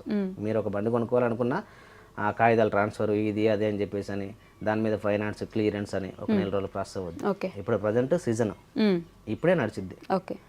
ఈ సీజన్ అయిపోయిన తర్వాత ఇప్పటి నుంచి మళ్ళీ నవంబర్ దాకా ఆన్ సీజన్. కష్టం. తెలివిగల్లోడికి అయితే ఒక ఈఎంఐ వరకు ఎలా తీసుకోవచ్చు. ఈఎంఐ 50,000 ఉంటుందా, 60,000-70,000 ఉంటుందా. కొద్దిగా తెలివి మెయింటైన్ చేస్తే ఈఎంఐ వరకు, ఈఎంఐ, బండి మెయింటెనెన్స్, ఇంటి ఖర్చులు చూసుకోవచ్చు, ఇబ్బంది ఉండదు. లేదు అనుకుంటే మాత్రం ఇబ్బంది అయిపోతుంది. ఫైనాన్షియల్ మీద పడతాయి, ఇంకేమైనా అప్పులు ఉంటాయి ఈ మీద పడతాయి. కిందికి వెళ్ళిపోయే ప్రాసెస్. కిందికి వెళ్ళడానికి ఇదే బేస్మెంట్ అయిపోద్ది. ఈ ఇప్పటి నుంచి ఈ జూన్ నుంచి నవంబర్ ఇది మంచి టైం కాదు, అన్ సీజన్. అందుకోసమే ఈ ఉన్న రోజులు ఆగుదాం. ఏదైతే ఇప్పుడు ఈ యాక్సిడెంట్ అయిన లారో అది తొందరపడి కొన్నా, ఎక్కువ పెట్టుకున్నా. 14.5 లక్షలు పెట్టి కొనాల్సిన బండి 15-30 పెట్టుకున్నా. ఎంత కమ్మినారు? 14 లక్షలు కమ్మినా మ్యామ్. మరి ఈ ఆల్మోస్ట్ 1 సంవత్సరం అయిందా వాడబట్టి? 2 సంవత్సరాలు. 2 సంవత్సరాల తర్వాత కూడా మీరు 14 కమ్మారంటే మంచి రేటే వచ్చింది. మంచి రేటు కాదు మేడం, నేను దానికి చాలా పెట్టుబడి పెట్టినా. నేను ఇప్పుడు ఆయనకు రన్నింగ్ బండి చేసి ఇచ్చా, టైర్లు ఉన్నాయి, ఇన్సూరెన్స్ ఫోర్స్ మీద ఉంది, లారీకి కావాల్సిన ఇవే. ఆయనకు చిల్లర ఏమున్నా ఒక 10-15 వేల రూపాయల పని ఉంటే ఉండొచ్చు అంతే. నాకు ఆ కండిషన్లో లారీ దొరకలా. ఇప్పుడు నేను ఏదైతే కండిషన్లో ఆ పాత ఓనర్కి బండి ఇచ్చానో నాకు అలాంటి కండిషన్లో లారీ దొరకలే. మొత్తానికి అమ్మేశారు 14 లక్షలకి. ఓకే. నెక్స్ట్ ఏంటి అనేది ఈ 6 నెలలు ఆగాలి. 6 నెలలు ఆగాలి మేడం. మరి బండి కొంటున్నారా? నెక్స్ట్ బండి తీసుకుంటారు. ఈసారి ఏంటి ఇంకొంచెం పెద్ద బండి ఏమైనా తీసుకుంటున్నారు? పెద్ద బండి ఏం కాదు మేడం. నేను ఏంటంటే ఏదైనా బండి తీసుకోవాలంటే అటు 7 తరాలు ఇటు 7 తరాలు ఆలోచించి తీసుకుంటా. బండికే మేడం అంతే. ఓ, అంటే కొత్త బండి పెళ్లి చేసుకునేటప్పుడు అటు 7 తరాలు ఇటు 7 తరాలు మన ఫ్యామిలీ ఏమైందని చూడలేదు, కానీ బండి మాత్రం ఖచ్చితంగా చూస్తారు. పెళ్లి అంటే మేడం ఒకటి, నేను పెళ్లి చేసుకుంటే ఒకవేళ సరైన పెళ్లి చేసుకుంటే నేను ఒక్కనే నష్టపోతా. కానీ ఇది మేడం లారీ ఫ్యామిలీని రోడ్డు మీదకి లాగిద్ది. కరెక్ట్. నా ద్వారా నా భార్య, నా పిల్లలు అందరూ. అందుకే చూస్ చేసే ఆలోచన జాగ్రత్త చేయాలి. సో నిదానంగా ఆలోచించి కొత్త బండి కొనుక్కుంటారు. కొత్త బండి వద్దు, కొత్త బండి జోలికి వెళ్ళను అనుకుంటున్నా. 50-50 దాని గురించి కూడా సింపుల్ ఒక లెక్క చెప్పాలంటే కొత్త బండి కొనుక్కొని ఒక 2 నెలలు 2 సంవత్సరాలు ఎలాంటి మెయింటెనెన్స్ ఉండదు, బాగా మెయింటైన్ చేయొచ్చు, ఓకే ఎలాంటి రోడ్లోనే తిప్పొచ్చు. కానీ 2 సంవత్సరాల తర్వాత ఈ BS6 బండి అన్నీ అరుగుతాయి, ఇంజన్ అరుగుద్ది, క్లచ్ ప్లేట్ సర్వం టైర్లు అరిగిపోతాయి. ఓకే 2 సంవత్సరాల తర్వాత కొత్త బండి పాత బండి ఒకటే మెయింటెనెన్స్. నేను నా పక్కన ఆయన ఒకటే, ఆయన రిపేర్ ఖర్చులు పెట్టుకోవాలి, నేను రిపేర్ ఖర్చు పెట్టుకోవాలి. ఓకే కాకపోతే నేను నెలకొచ్చి కొత్త బండి ₹1,00,000 చొప్పున EMI కడతా ఉండాలి, ఆయన పాత బండి 50,000 కడతా ఉండాలి నెలకొచ్చి. ఆయనకు కిరాయి డబ్బులు సేమ్ వస్తూ ఉంటాయి, మిగిలేటి సేమ్ వస్తూ ఉంటాయి, నాకు సేమ్. ఓకే ఆ విధంగా సో వెయిట్ చేసి నిదానంగా సెకండ్ హ్యాండ్ బండే కొంటారు మళ్ళీ కూడా ఈసారి. 50-50 ఉంది మేడం. ఓకే చూద్దాం. చూస్తున్నా ఏంటంటే యూట్యూబ్ పరిచయం కొద్దిగా నన్ను ఒక మెట్టు పైకే లేపింది. ఎందుకంటే ఈ లేలాండ్ కంపెనీ వాళ్ళు, టాటా కంపెనీ వాళ్ళు ఈ నా సివిల్ చూసి కానీ నేను మెయింటైన్ చేసే పద్ధతి చూసి కానీ మా దగ్గర తీసుకోండి, 0 డౌన్ పేమెంట్. సిబిల్ బాగానే ఉందా? ఇది మీకు అది బాగుంటే కొంచెం ప్లస్ ఉంటుంది. ఆల్రెడీ ఎంత ఏది తీసుకున్నా ఫైనాన్స్ లో మూవ్ అయితేనే ఉన్నా. ఓకే ఓకే మా దగ్గర బండి తీసుకోండి, 0 డౌన్ పేమెంట్ లో బండి ఇస్తాం. ఓకే బండి ఇచ్చి 6 లక్షలు అని మీకే ఇస్తామని చెప్పేసాను. ఓ అట్లా అంటే కొద్దిగా ఇది ఏంటంటే బెనిఫిట్ అనేది కొద్దిగా ఉంటుంది, దాన్ని రకరకాలుగా అంటారు. బెనిఫిట్ అని నేనంట, లేదా ఆప్షన్ ఏదో అంటారు. అదేలేండి. ఇంకా బండి చాయిస్ ఇచ్చేసి కొంత అమౌంట్ 6 లక్షలు కానీ 7 లక్షలు కానీ మనకి ఇస్తారు బాడీ క్యాబిన్ కట్టుకోవడానికి, ఓకే బోనస్ కింద. నైస్, మంచిదే కదా. ఇంకా అంటే అది ఊరికే ఇవ్వరు మేడం, మళ్ళీ అది మనకి ఫైనాన్స్ లో కలిసిద్ది అలా. ఓకే మరి ఇప్పుడు బండి కొనడానికి టైం ఉంది, ఈ గ్యాప్ లో ఏం చేయబోతున్నారు? ఏమో ఖాళీ ఉన్నాం, ఏదో ఉద్యోగమా? ఇప్పుడు మళ్ళీ సపరేట్ ఉద్యోగం అంటే ఎక్కడ దొరుకుతుంది? మా ఫ్రెండ్స్ ఉన్నారు. మరి ఇంకో బండి మీద పోతారా? ఎవరి బండి మీద? Okay right. ఇన్ని రోజులు సర్వీస్, ఇన్ని రోజులు పరిచయాలు, మంచి మంచి ఫ్రెండ్స్ ఉన్నారు, వాళ్ళ బండి మీద ఖాళీ ఉండకుండా. పైగా యూట్యూబర్, ఇంకా కొంచెం పరిచయాలు ఎక్కువ. కాకపోతే డ్రైవర్లు అనగానే నేను దగ్గరుండి గమనించినవో, బాగా హార్న్ కొట్టేస్తే కనిపించట్లేదా కళ్ళు, ఎందుకు రోడ్డు మొత్తం నీదే అనుకుంటున్నావా, వెళ్ళిపోతున్నావు నీకు నచ్చినట్టు అని పక్కన ఇటు సైడ్ వెళ్ళే వాళ్ళు లేకపోతే ఎవరో ఒకరు మాటలు అనడం, గట్టిగా అరిచేయడం ఇలా చేస్తూ ఉంటారు. చేస్తారా లేదా? అది తక్కువ మేడం, మీరు చాలా తక్కువ అన్నారు. హారన్ కొట్టడం ఎవరికైనా ఇరిటేషన్, హారన్ కొట్టడం ఎవరికైనా ఇరిటేషన్. ఇది కాదు, ఇప్పుడు జనాల్లో ఒక పిచ్చి ఏంటంటే డ్రైవర్ని కొట్టడం, డ్రైవర్ని కడితే ఎవరు మధ్యలోకి రారు, ఎవరిని కొడితే. ఏంటంటే ఇప్పుడు ఒక యాక్సిడెంట్ వీడియో చూసుకోండి మేడం, సిటీలో లారీ వెళ్తుంది, నో ఎంట్రీ లేని టైంలో ఏదైనా చిన్న ఇంపాక్ట్, కారు బైక్ ఏదో తగిలింది, ఆ తగిలిన వ్యక్తి కొద్దిగా కోపిష్ట అనుకోండి, చూడకుండా డ్రైవర్ని 2 దెబ్బలు వేశారు. ఏదైనా ఉంటే వీళ్ళిద్దరి మధ్యలో జరగాలి, ఆయన కొడుతున్నాడు సరే, కోపం మీద ఉన్నాడు అని చెప్పేసి డ్రైవర్ ఏ విధంగా చేయొస్తాడు, 2 దెబ్బలు తింటాడు, దాని తర్వాత దానికి జరిగిన డ్యామేజ్కి ఎంతో కొంత కట్టించుకుంటాడు, వదిలేస్తాడు, డబ్బులు కడతా నేను వదిలేస్తాడు, ఇదే జరిగేది. కానీ దీనివల్ల ఆ చుట్టుపక్కల ఉన్న జనాలు కూడా అసలు ఈ విషయంలో సంబంధం లేని జనాలు కూడా వచ్చి డ్రైవర్ మీద చేస్తారు, బీపీసం కొడతారు. అది ఇవాళ జనాలు జరిగేది. కొడతారు మామూలు కంటే మామూలు. ఆంధ్ర తెలంగాణలో లారీ నడపాలంటే మేడం బాగా జాగ్రత్తగా ఉండాలి, చాలా డేంజరస్. మీరు స్టేట్ దాటి బయటకు వెళ్ళండి, మంచి రెస్పెక్ట్. ఎవరన్నారు అసలు లారీ డ్రైవర్లకు రెస్పెక్ట్ లేదు అని చెప్పేసి అని? మీ రోడ్డు మీద మీరు ఎలాగైతే ఉంటారో మీకు అదే విధంగా రెస్పెక్ట్ దొరుకుద్ది. మీరు సరైన డ్రైవరా, ముందు వెళ్ళే వాళ్ళకి వెనక వెళ్ళే వాళ్ళకి మీరు కరెక్ట్గా రెస్పెక్ట్ ఇవ్వండి. హార్న్ కొట్టకుండా 2 హార్న్లు మెయింటైన్ చేస్తాం మేము మేడం, సిటీ హార్న్, ఐర్ హార్న్, ఈ 2 మెయింటైన్ చేస్తాం. నాకు దక్కాల్సిన రెస్పెక్ట్ మాకు ఉంటుంది. బయటకు వెళ్తే మంచిగా పిలుస్తారు మేడం, ఇక్కడ రెస్పెక్ట్ లేదు, ఇక్కడ లేదు. ఆంధ్ర తెలంగాణలో రెస్పెక్ట్ లేదు, లారీ డ్రైవర్ అసలే లేదు, అసలు లేదు. బయటకు వెళ్తే అన్న అంటారు, ఏ గురువు అంటారు. ఇక్కడ మాత్రం తెలంగాణ నుంచి వచ్చావా నువ్వు, ఆంధ్ర నుంచి వచ్చావా, అంత దూరం నుంచి వచ్చావా.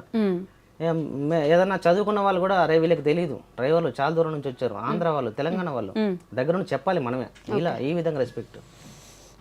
ఆల్ ఓవర్ ఇండియా మ్యాప్లో మీకు ఒక ఇంత రాష్ట్రంలో ఒక దొంగ రాష్ట్రం అని చెప్పేసి పేరు ఎక్కడైనా విన్నారా మేడం? మొత్తం ఇండియా మ్యాప్లో ఈ రాష్ట్రం డేంజర్ అని చెప్పేసి ఎప్పుడన్నా?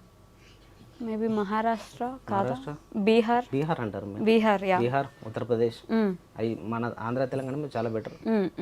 ఒక డ్రైవర్ రెస్పెక్ట్ ఇవ్వాలంటే ఇంతకుముందు అనేవాళ్ళు, నేను పనిచేసినప్పుడు బీహార్ దొంగల రాజ్యం అని చెప్పి. ఉత్తరప్రదేశ్ అసలు డ్రైవర్ని వెళ్తే కొడతారు, చంపేస్తారు, పొడతారు, ఇలాంటి అసలు లేవు. ఇప్పుడు బాగా చూసుకుంటున్నారు. లారీ డ్రైవర్లు అనగానే ఇదొక అపోహ లేకపోతే నిజమో మీరే చెప్పాలి నాకు. రోడ్డు మీద నైట్ టైము వీళ్ళు ఉంటారు కదా, ఎవరు ట్రాన్స్జెండర్స్ నిలబడి ఉంటారు, వీళ్ళే తీసుకెళ్ళిపోతూ ఉంటారు ఎక్కువ మందిని అని బుక్ చేసుకుంటారు. ఇట్లా అంటే వాళ్ళ వృత్తి వాళ్ళది మేడం. ట్రాన్స్జెండర్స్ ఉంటారు, మామూలుగా ఇలాంటి వృత్తి చేసే వాళ్ళు వీళ్ళు ఉంటారు, అది వాళ్ళ వృత్తి. వాళ్ళ వృత్తి ఏంటంటే రోడ్డు మీద ఇలాంటి పనులు చేయడం. అంటే వాళ్ళకు రోజువారీ చెప్పాలనో లేదో తెలియదు కదా అని చెప్పేసి వాళ్ళ టార్గెట్ ఏంటంటే లారీ డ్రైవర్లే కాదు అన్ని రకాల జనాలు ఉంటారు రోడ్డు మీద వెళ్ళేవాళ్ళు. ఓకే. ఇప్పటికీ తగ్గిపోయి ఇంత ముందున్నట్టుగా లేరు వాళ్ళు. అట్లా. ఓకే, సర్లేండి. ఇందాక నుంచి మీరు మీ సతీమణి గురించి చెప్తా ఉన్నారు కదా, ఒకసారి పిలుద్దామా, జనాలందరికి చూపిద్దాం. సో ఇంతసేపు మీరు పక్క నుండి ఇంటర్వ్యూ చేశారు, ఆయన మీ గురించి తెగ పొగిడేశారు కదా, ఏమనుకుంటున్నారు మీ ఆయన గురించి? అంటే ఇంత కష్టపడి ఉంటారు, ఒక మాటలో ఏం చెప్పగలరు? ఆయన బెటరే, చాలా బెటర్. చాలా మంది లవ్ మ్యారేజ్ చేసుకొని కొట్టి తిట్టి వదిలేసి వెళ్ళిపోయిన వాళ్ళు కూడా ఉన్నారు. నాకైతే బెస్ట్ ఆప్షనే అనుకుంటున్నాను నేను. అయ్యోయ్యో, చేశాను చిన్న ఏజ్లో తెలియక తప్పులు చేశాను, కానీ రైట్ పర్సన్ని ఎంచుకున్నాను అని అనుకుంటున్నాను. లేదంటే ఆయనంతటా ఆయన కష్టపడి ఇంతవరకు తీసుకురావడం అంటే చిన్న విషయం కాదు. ఇవాళ పేరెంట్స్ సపోర్ట్ లేనిది ఏది లేనిది ఎవరు బతుకుతలేరు. అసలుకి మేము బతుకుతున్నాం. 10 years నుంచి మాకు 1 రూపీ కూడా ఎవరి దగ్గర నుంచి వచ్చింది లేదు. ఈ యాక్సిడెంట్ అయినాక మాకు హెల్ప్ చేసిన వాళ్ళు ఉన్నారు, వాళ్ళందరికీ మేము కృతజ్ఞతగా ఉంటాము. కానీ మాకు బయట నుంచి మా పేరెంట్స్ తరఫున, వాళ్ళ పేరెంట్స్ తరఫున ఎవరి దగ్గర నుంచి ఏం రాలేదు. ఇన్ని సంవత్సరాల నుంచి నన్ను పిల్లల్ని ఏం ఇబ్బంది లేకుండా చూసుకున్నాడంటే ఆయన నేను రైట్ పర్సన్ అనుకుంటున్నా.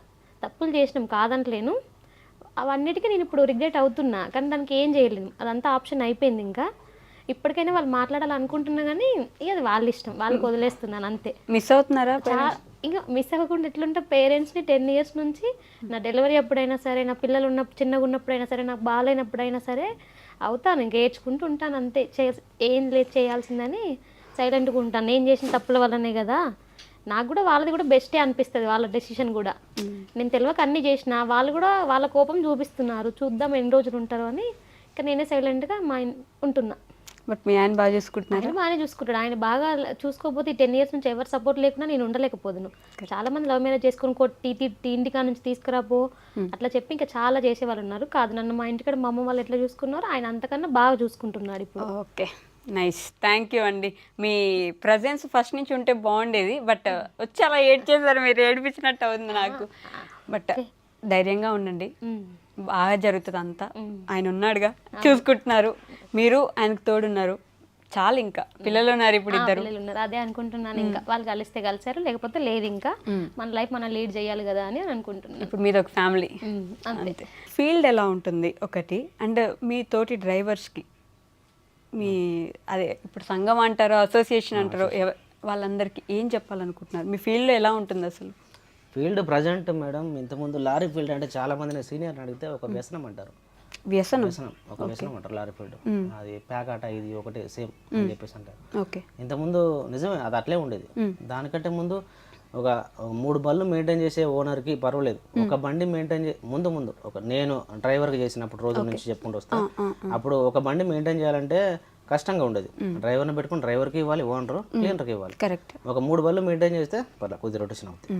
3 డ్రైవర్లను పెట్టుకోవచ్చు, 3 క్లీనర్ని పెట్టుకోవచ్చు, రూపాయి కనబడుద్ది. అలా ఉండేది. దీని తర్వాత అసలు డ్రైవర్ని పెట్టుకొని మెయింటైన్ చేసే ఓనర్కి ఏం మిగలదు, అయిపోతాడు అనే పేరు వచ్చేసింది ఖర్చులను పట్టుకొని.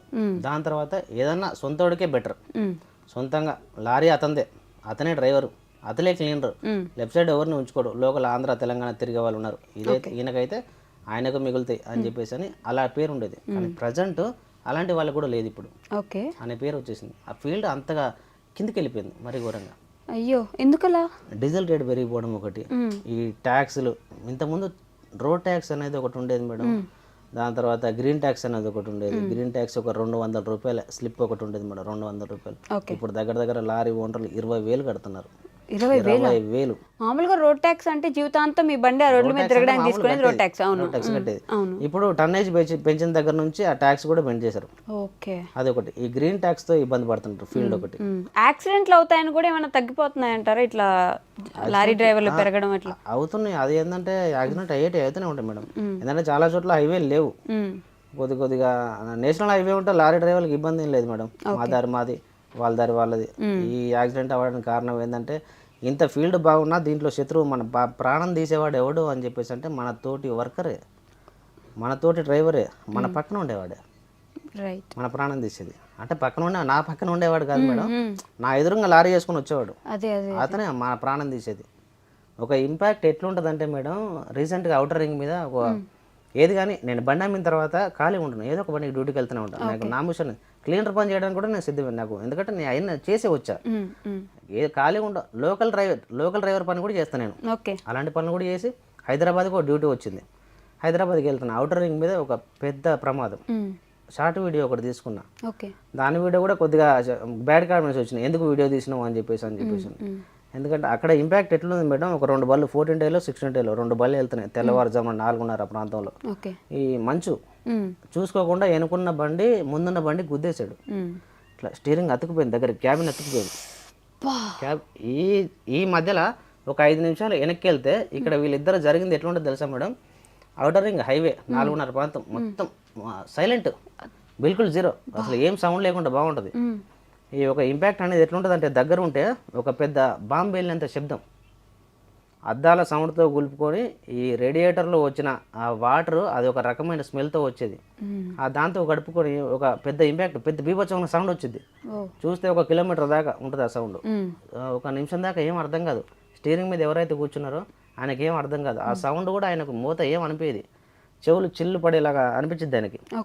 ఇంత సౌండ్ వచ్చింది ఏంది అని చెప్పేసి. యాక్సిడెంట్ అయిందా ఏంది అని అతనికి కూడా తెలియదు. ఒక 5 నిమిషాల తర్వాత చూసుకుంటే ఆ కాలు కట్ అయిపోవడం, అది కూడా మెలకుగా ఉంటే డ్రైవర్ ఆయనకు అప్పటికి అర్థం కాదు, ఈ కాలు కట్ అయిపోవడం, లేకపోతే ఈ స్టీరింగ్ ఈ పొట్టలో గుచ్చుకుపోవడం, ఏదో ఒకటి, లేకపోతే నోట్లోంచి రక్తం రావడం, ఏదో ఒకటి ఆయనకు అప్పుడు అర్థమైపోతూ ఉంటుంది. ఇట్లుంటుంది ఒక ఇంపాక్ట్, మరీ ఘోరంగా బీభత్సంగా. ఆ రోజు నేను ఒక యాక్సిడెంట్ చూసిన అవుటర్ రింగ్ పైన డ్రైవర్ని, నా కాలు ఇరిగిపోయి ఉన్నది. అంటే ఇరిగిపోయి అంటే నాకు దెబ్బ తగిలి అప్పుడప్పుడే నేను ఫీల్డ్లోకి వస్తున్నా, చిన్న ఎక్కడం దిగడం, లెఫ్ట్ సైడ్ క్లీనర్ పెట్టుకుని ఎక్కడం దిగడం చేస్తున్నా. ఆ స్టేజ్లో డ్యూటీకి వచ్చేసిన, పైగా పైకి ఎక్కలేను సరిగా, డ్రైవింగ్ వరకు చేయగలను. అలాంటి పొజిషన్లో వెళ్తుంటే ఆ యాక్సిడెంట్ కలరా చూసి ఆ డ్రైవర్ దగ్గరికి వెళ్ళిన, ప్రాణాలతోటే ఉన్నాడు, బాగానే ఉన్నాడు. వెళ్ళగానే మేడం నన్ను ఇట్లా పట్టుకున్నాడు వచ్చేసి. లోకల్ ఆయన అనుకుంటా, హైదరాబాద్ లాంగ్వేజ్ మాట్లాడుతున్నా, వస్తుండు పోతుండు వస్తుంది అని చెప్పేసి. ఎందుకంటే అక్కడిక్కడ తేడా చూస్తాం కదా మేడం. వస్తుంటే అన్న నన్ను బయటికి తీసుకొచ్చి బయటికి అని చెప్పేసి. అబ్బాయి ఏడుపు వచ్చింది మేడం ఆయన చూస్తే బీభత్సంగా. ఎలా వచ్చేది, ఆయన ఇరుక్కుపోయి ఉన్నాడు, లోపల ఇరుక్కుపోయి ఉన్నాడు, ఎక్కడెక్కడ ఇరుక్కుపోయిందో కూడా కనబడతలేదు. క్యాబినెట్ దగ్గరకు వచ్చేసింది, రేడియేటర్లో వచ్చే స్మెల్ కంపు వాసన కొడుతుంది. ఆ రేడియేటర్లో వాటర్ అది అంతా మొత్తం పొగ, స్మోకు. చూస్తే ఇంజన్లోంచి వచ్చే పొగనా, లేకపోతే ఇదంతా ఇంజన్ మాడి హీట్ అయిపోయి ఉంటుంది కదా. ఈ వాటర్ దెబ్బ తగిలిన రేడియేటర్ వాటర్ ముందు ఇంజన్ మీదనే పడుతుంది, దానివల్ల ఫైర్ అయిపోయే అవకాశం కూడా ఉంటుంది. అదృష్టం బాగుంటే ఫైర్ అవ్వాల. చూస్తే ముందు బండి, ఆ డ్రైవర్ ముందుకు పెట్టిండు కొద్దిగా బండి, ఎవరు లేరు, చేసేవాళ్ళు ఎవరు లేరు. కార్లు వెళ్తున్నాయి పోతున్నాయి వస్తున్నాయి, ఒక్కడ ఆపట్ల. వెళ్ళి రోడ్డుకు అడ్డం కట్టి నిల్చున్నా, అన్న ఆపండి బండి అని చెప్పేసి. నాతోటి డ్రైవర్లే 4 ఆపిల్లు ఆపేసి వచ్చేసి ఆ బండిలోంచి ఈ బండిలోంచి తాడు తీసేసి ఈ బండికి కట్టేసి అప్పుడు బయటకు తీసినాం. జాగ్రత్తగా ఉండాలి, ఎంత జాగ్రత్తగా ఉన్నా అంతే మేడం జరుగుతూ ఉంటాయి. ఓకే, చివరిగా డ్రైవర్స్కి ఏం చెప్పదలుచుకున్నారు మీరు? డ్రైవర్స్ నుంచి మీరు సమాజానికి ఇంకేం చెప్పదలుచుకున్నారు ఒక మాట? ఓకే మేడం, ప్రజెంట్ ఏంటంటే ఈ పర్సనల్ లోన్స్ ఏదైతే ఉన్నాయో వాటికి అవ్వద్దు. మెయిన్ ఏంటంటే మనం ఒక బండి మెయింటైన్ చేస్తున్నాం కదా, నేను ఓనర్కం డ్రైవర్ల విషయం గురించి అయితే చెప్తున్నా. మనం ఏదో ఒక బండి ఎటో దిక్కు వస్తూ ఉంటాం. ఈ పర్సనల్ లోన్స్ బాగా ఇబ్బంది పెట్టడం కాదు, ఒక డ్రైవరు అప్పుల పాలవటం, కిందికి వెళ్ళిపోవడం. నేను ఓనర్కం డ్రైవర్ కూడా ఏం లేదు అని చెప్పేసి అంటున్నాను మేడం. ఒక డ్రైవర్ వెళ్ళొచ్చిన తర్వాత ఇన్సూరెన్స్ కట్టుకోవాలి. ఇప్పుడు వెళ్ళొచ్చిన తర్వాత ఈ ట్రిప్ టైర్లు వేసుకోవాలి. మనకు ట్రిప్ డబ్బులు ఏం సరిపో, అవి మీకు కూడా తెలుసు నాకు తెలుసు. ట్రిప్ డబ్బులు దీనికన్నా ఉంటుంది దానికన్నా ఉంటుంది, కానీ ఆ వచ్చిన డబ్బులు అప్పుడు మనకు ఆలోచన పడుతుంది. పర్సనల్ లోన్ వాడే 1 లక్ష ఇస్తాడు, 2 లక్షలు ఇస్తాను అని చెప్పేసి ఫోన్లోకి ఇట్లా 2 నిమిషాలు ఇలా నొక్కితే 2 లక్షలు అకౌంట్లో పడుతున్నాయి. అది తీసుకుంటే బాగుంటుంది, కానీ కట్టేటప్పుడు మాత్రం బీభత్సంగా ఇబ్బంది అయిపోతుంది. ఇవాళ 1 అయిపోతుంది, రేపు 2 అయిపోతుంది, రేపు 3 ఈఎంఐలు అయిపోతాయి. నెలకు 3 ట్రిప్పులు, 3 వేసుకుంటాం, 350 1,50,000 అని చెప్పి మనం ఎస్టిమేషన్ వేసుకుంటాం. ఈ 3 ఈఎంఐలు 3 12 అయి ఉంటాయి, లేకపోతే 3 15 అయి ఉంటాయి. 3 15 అంటే ఇవే దగ్గర 45,000 ప్లస్ మన బండి ఫైనాన్స్ ఒక 50,000, 95,000 ఎలా తీసుకుంటాం. సీజన్ గట్టిగా సంవత్సరం ఇవాళ 3 నెలలు మాత్రమే. ఈ 3 నెలలు వెళ్ళిపోద్ది, దాని తర్వాత 9 నెలలు చుక్కలు కనబడుతాయి. ఒక ఓన్ రకం డ్రైవర్ కిందికి వెళ్ళిపోవడానికి కారణం మెయిన్ ఇదే. జీవితంలో లారీ కొనలేడు, ఇక అసలు ఆ ఫీల్డ్కే ముట్టుకోలేడు ప్రజెంట్ ఫీల్డ్ సిచ్యువేషన్. దీని తర్వాత ఖర్చులు అంటే ఖర్చులు, ఆర్టీఓ ఖర్చులు మరీ ఘోరంగా ఉన్నాయి రోడ్ల మీద, పోలీస్ బీసులు మరీ ఘోరంగా ఉన్నాయి. ఈ చదువుకొని ఉద్యోగంలోకి వచ్చి ప్రత్యేకంగా లారీ వాళ్ళని పట్టుకొని లారీ మీదనే బతుకుదామని కొందరు ఉన్నారు, వీళ్ళే అలాంటి వాళ్ళే ఉన్నారు. వాళ్ళ మేము మొత్తం దోచుకోవడమే.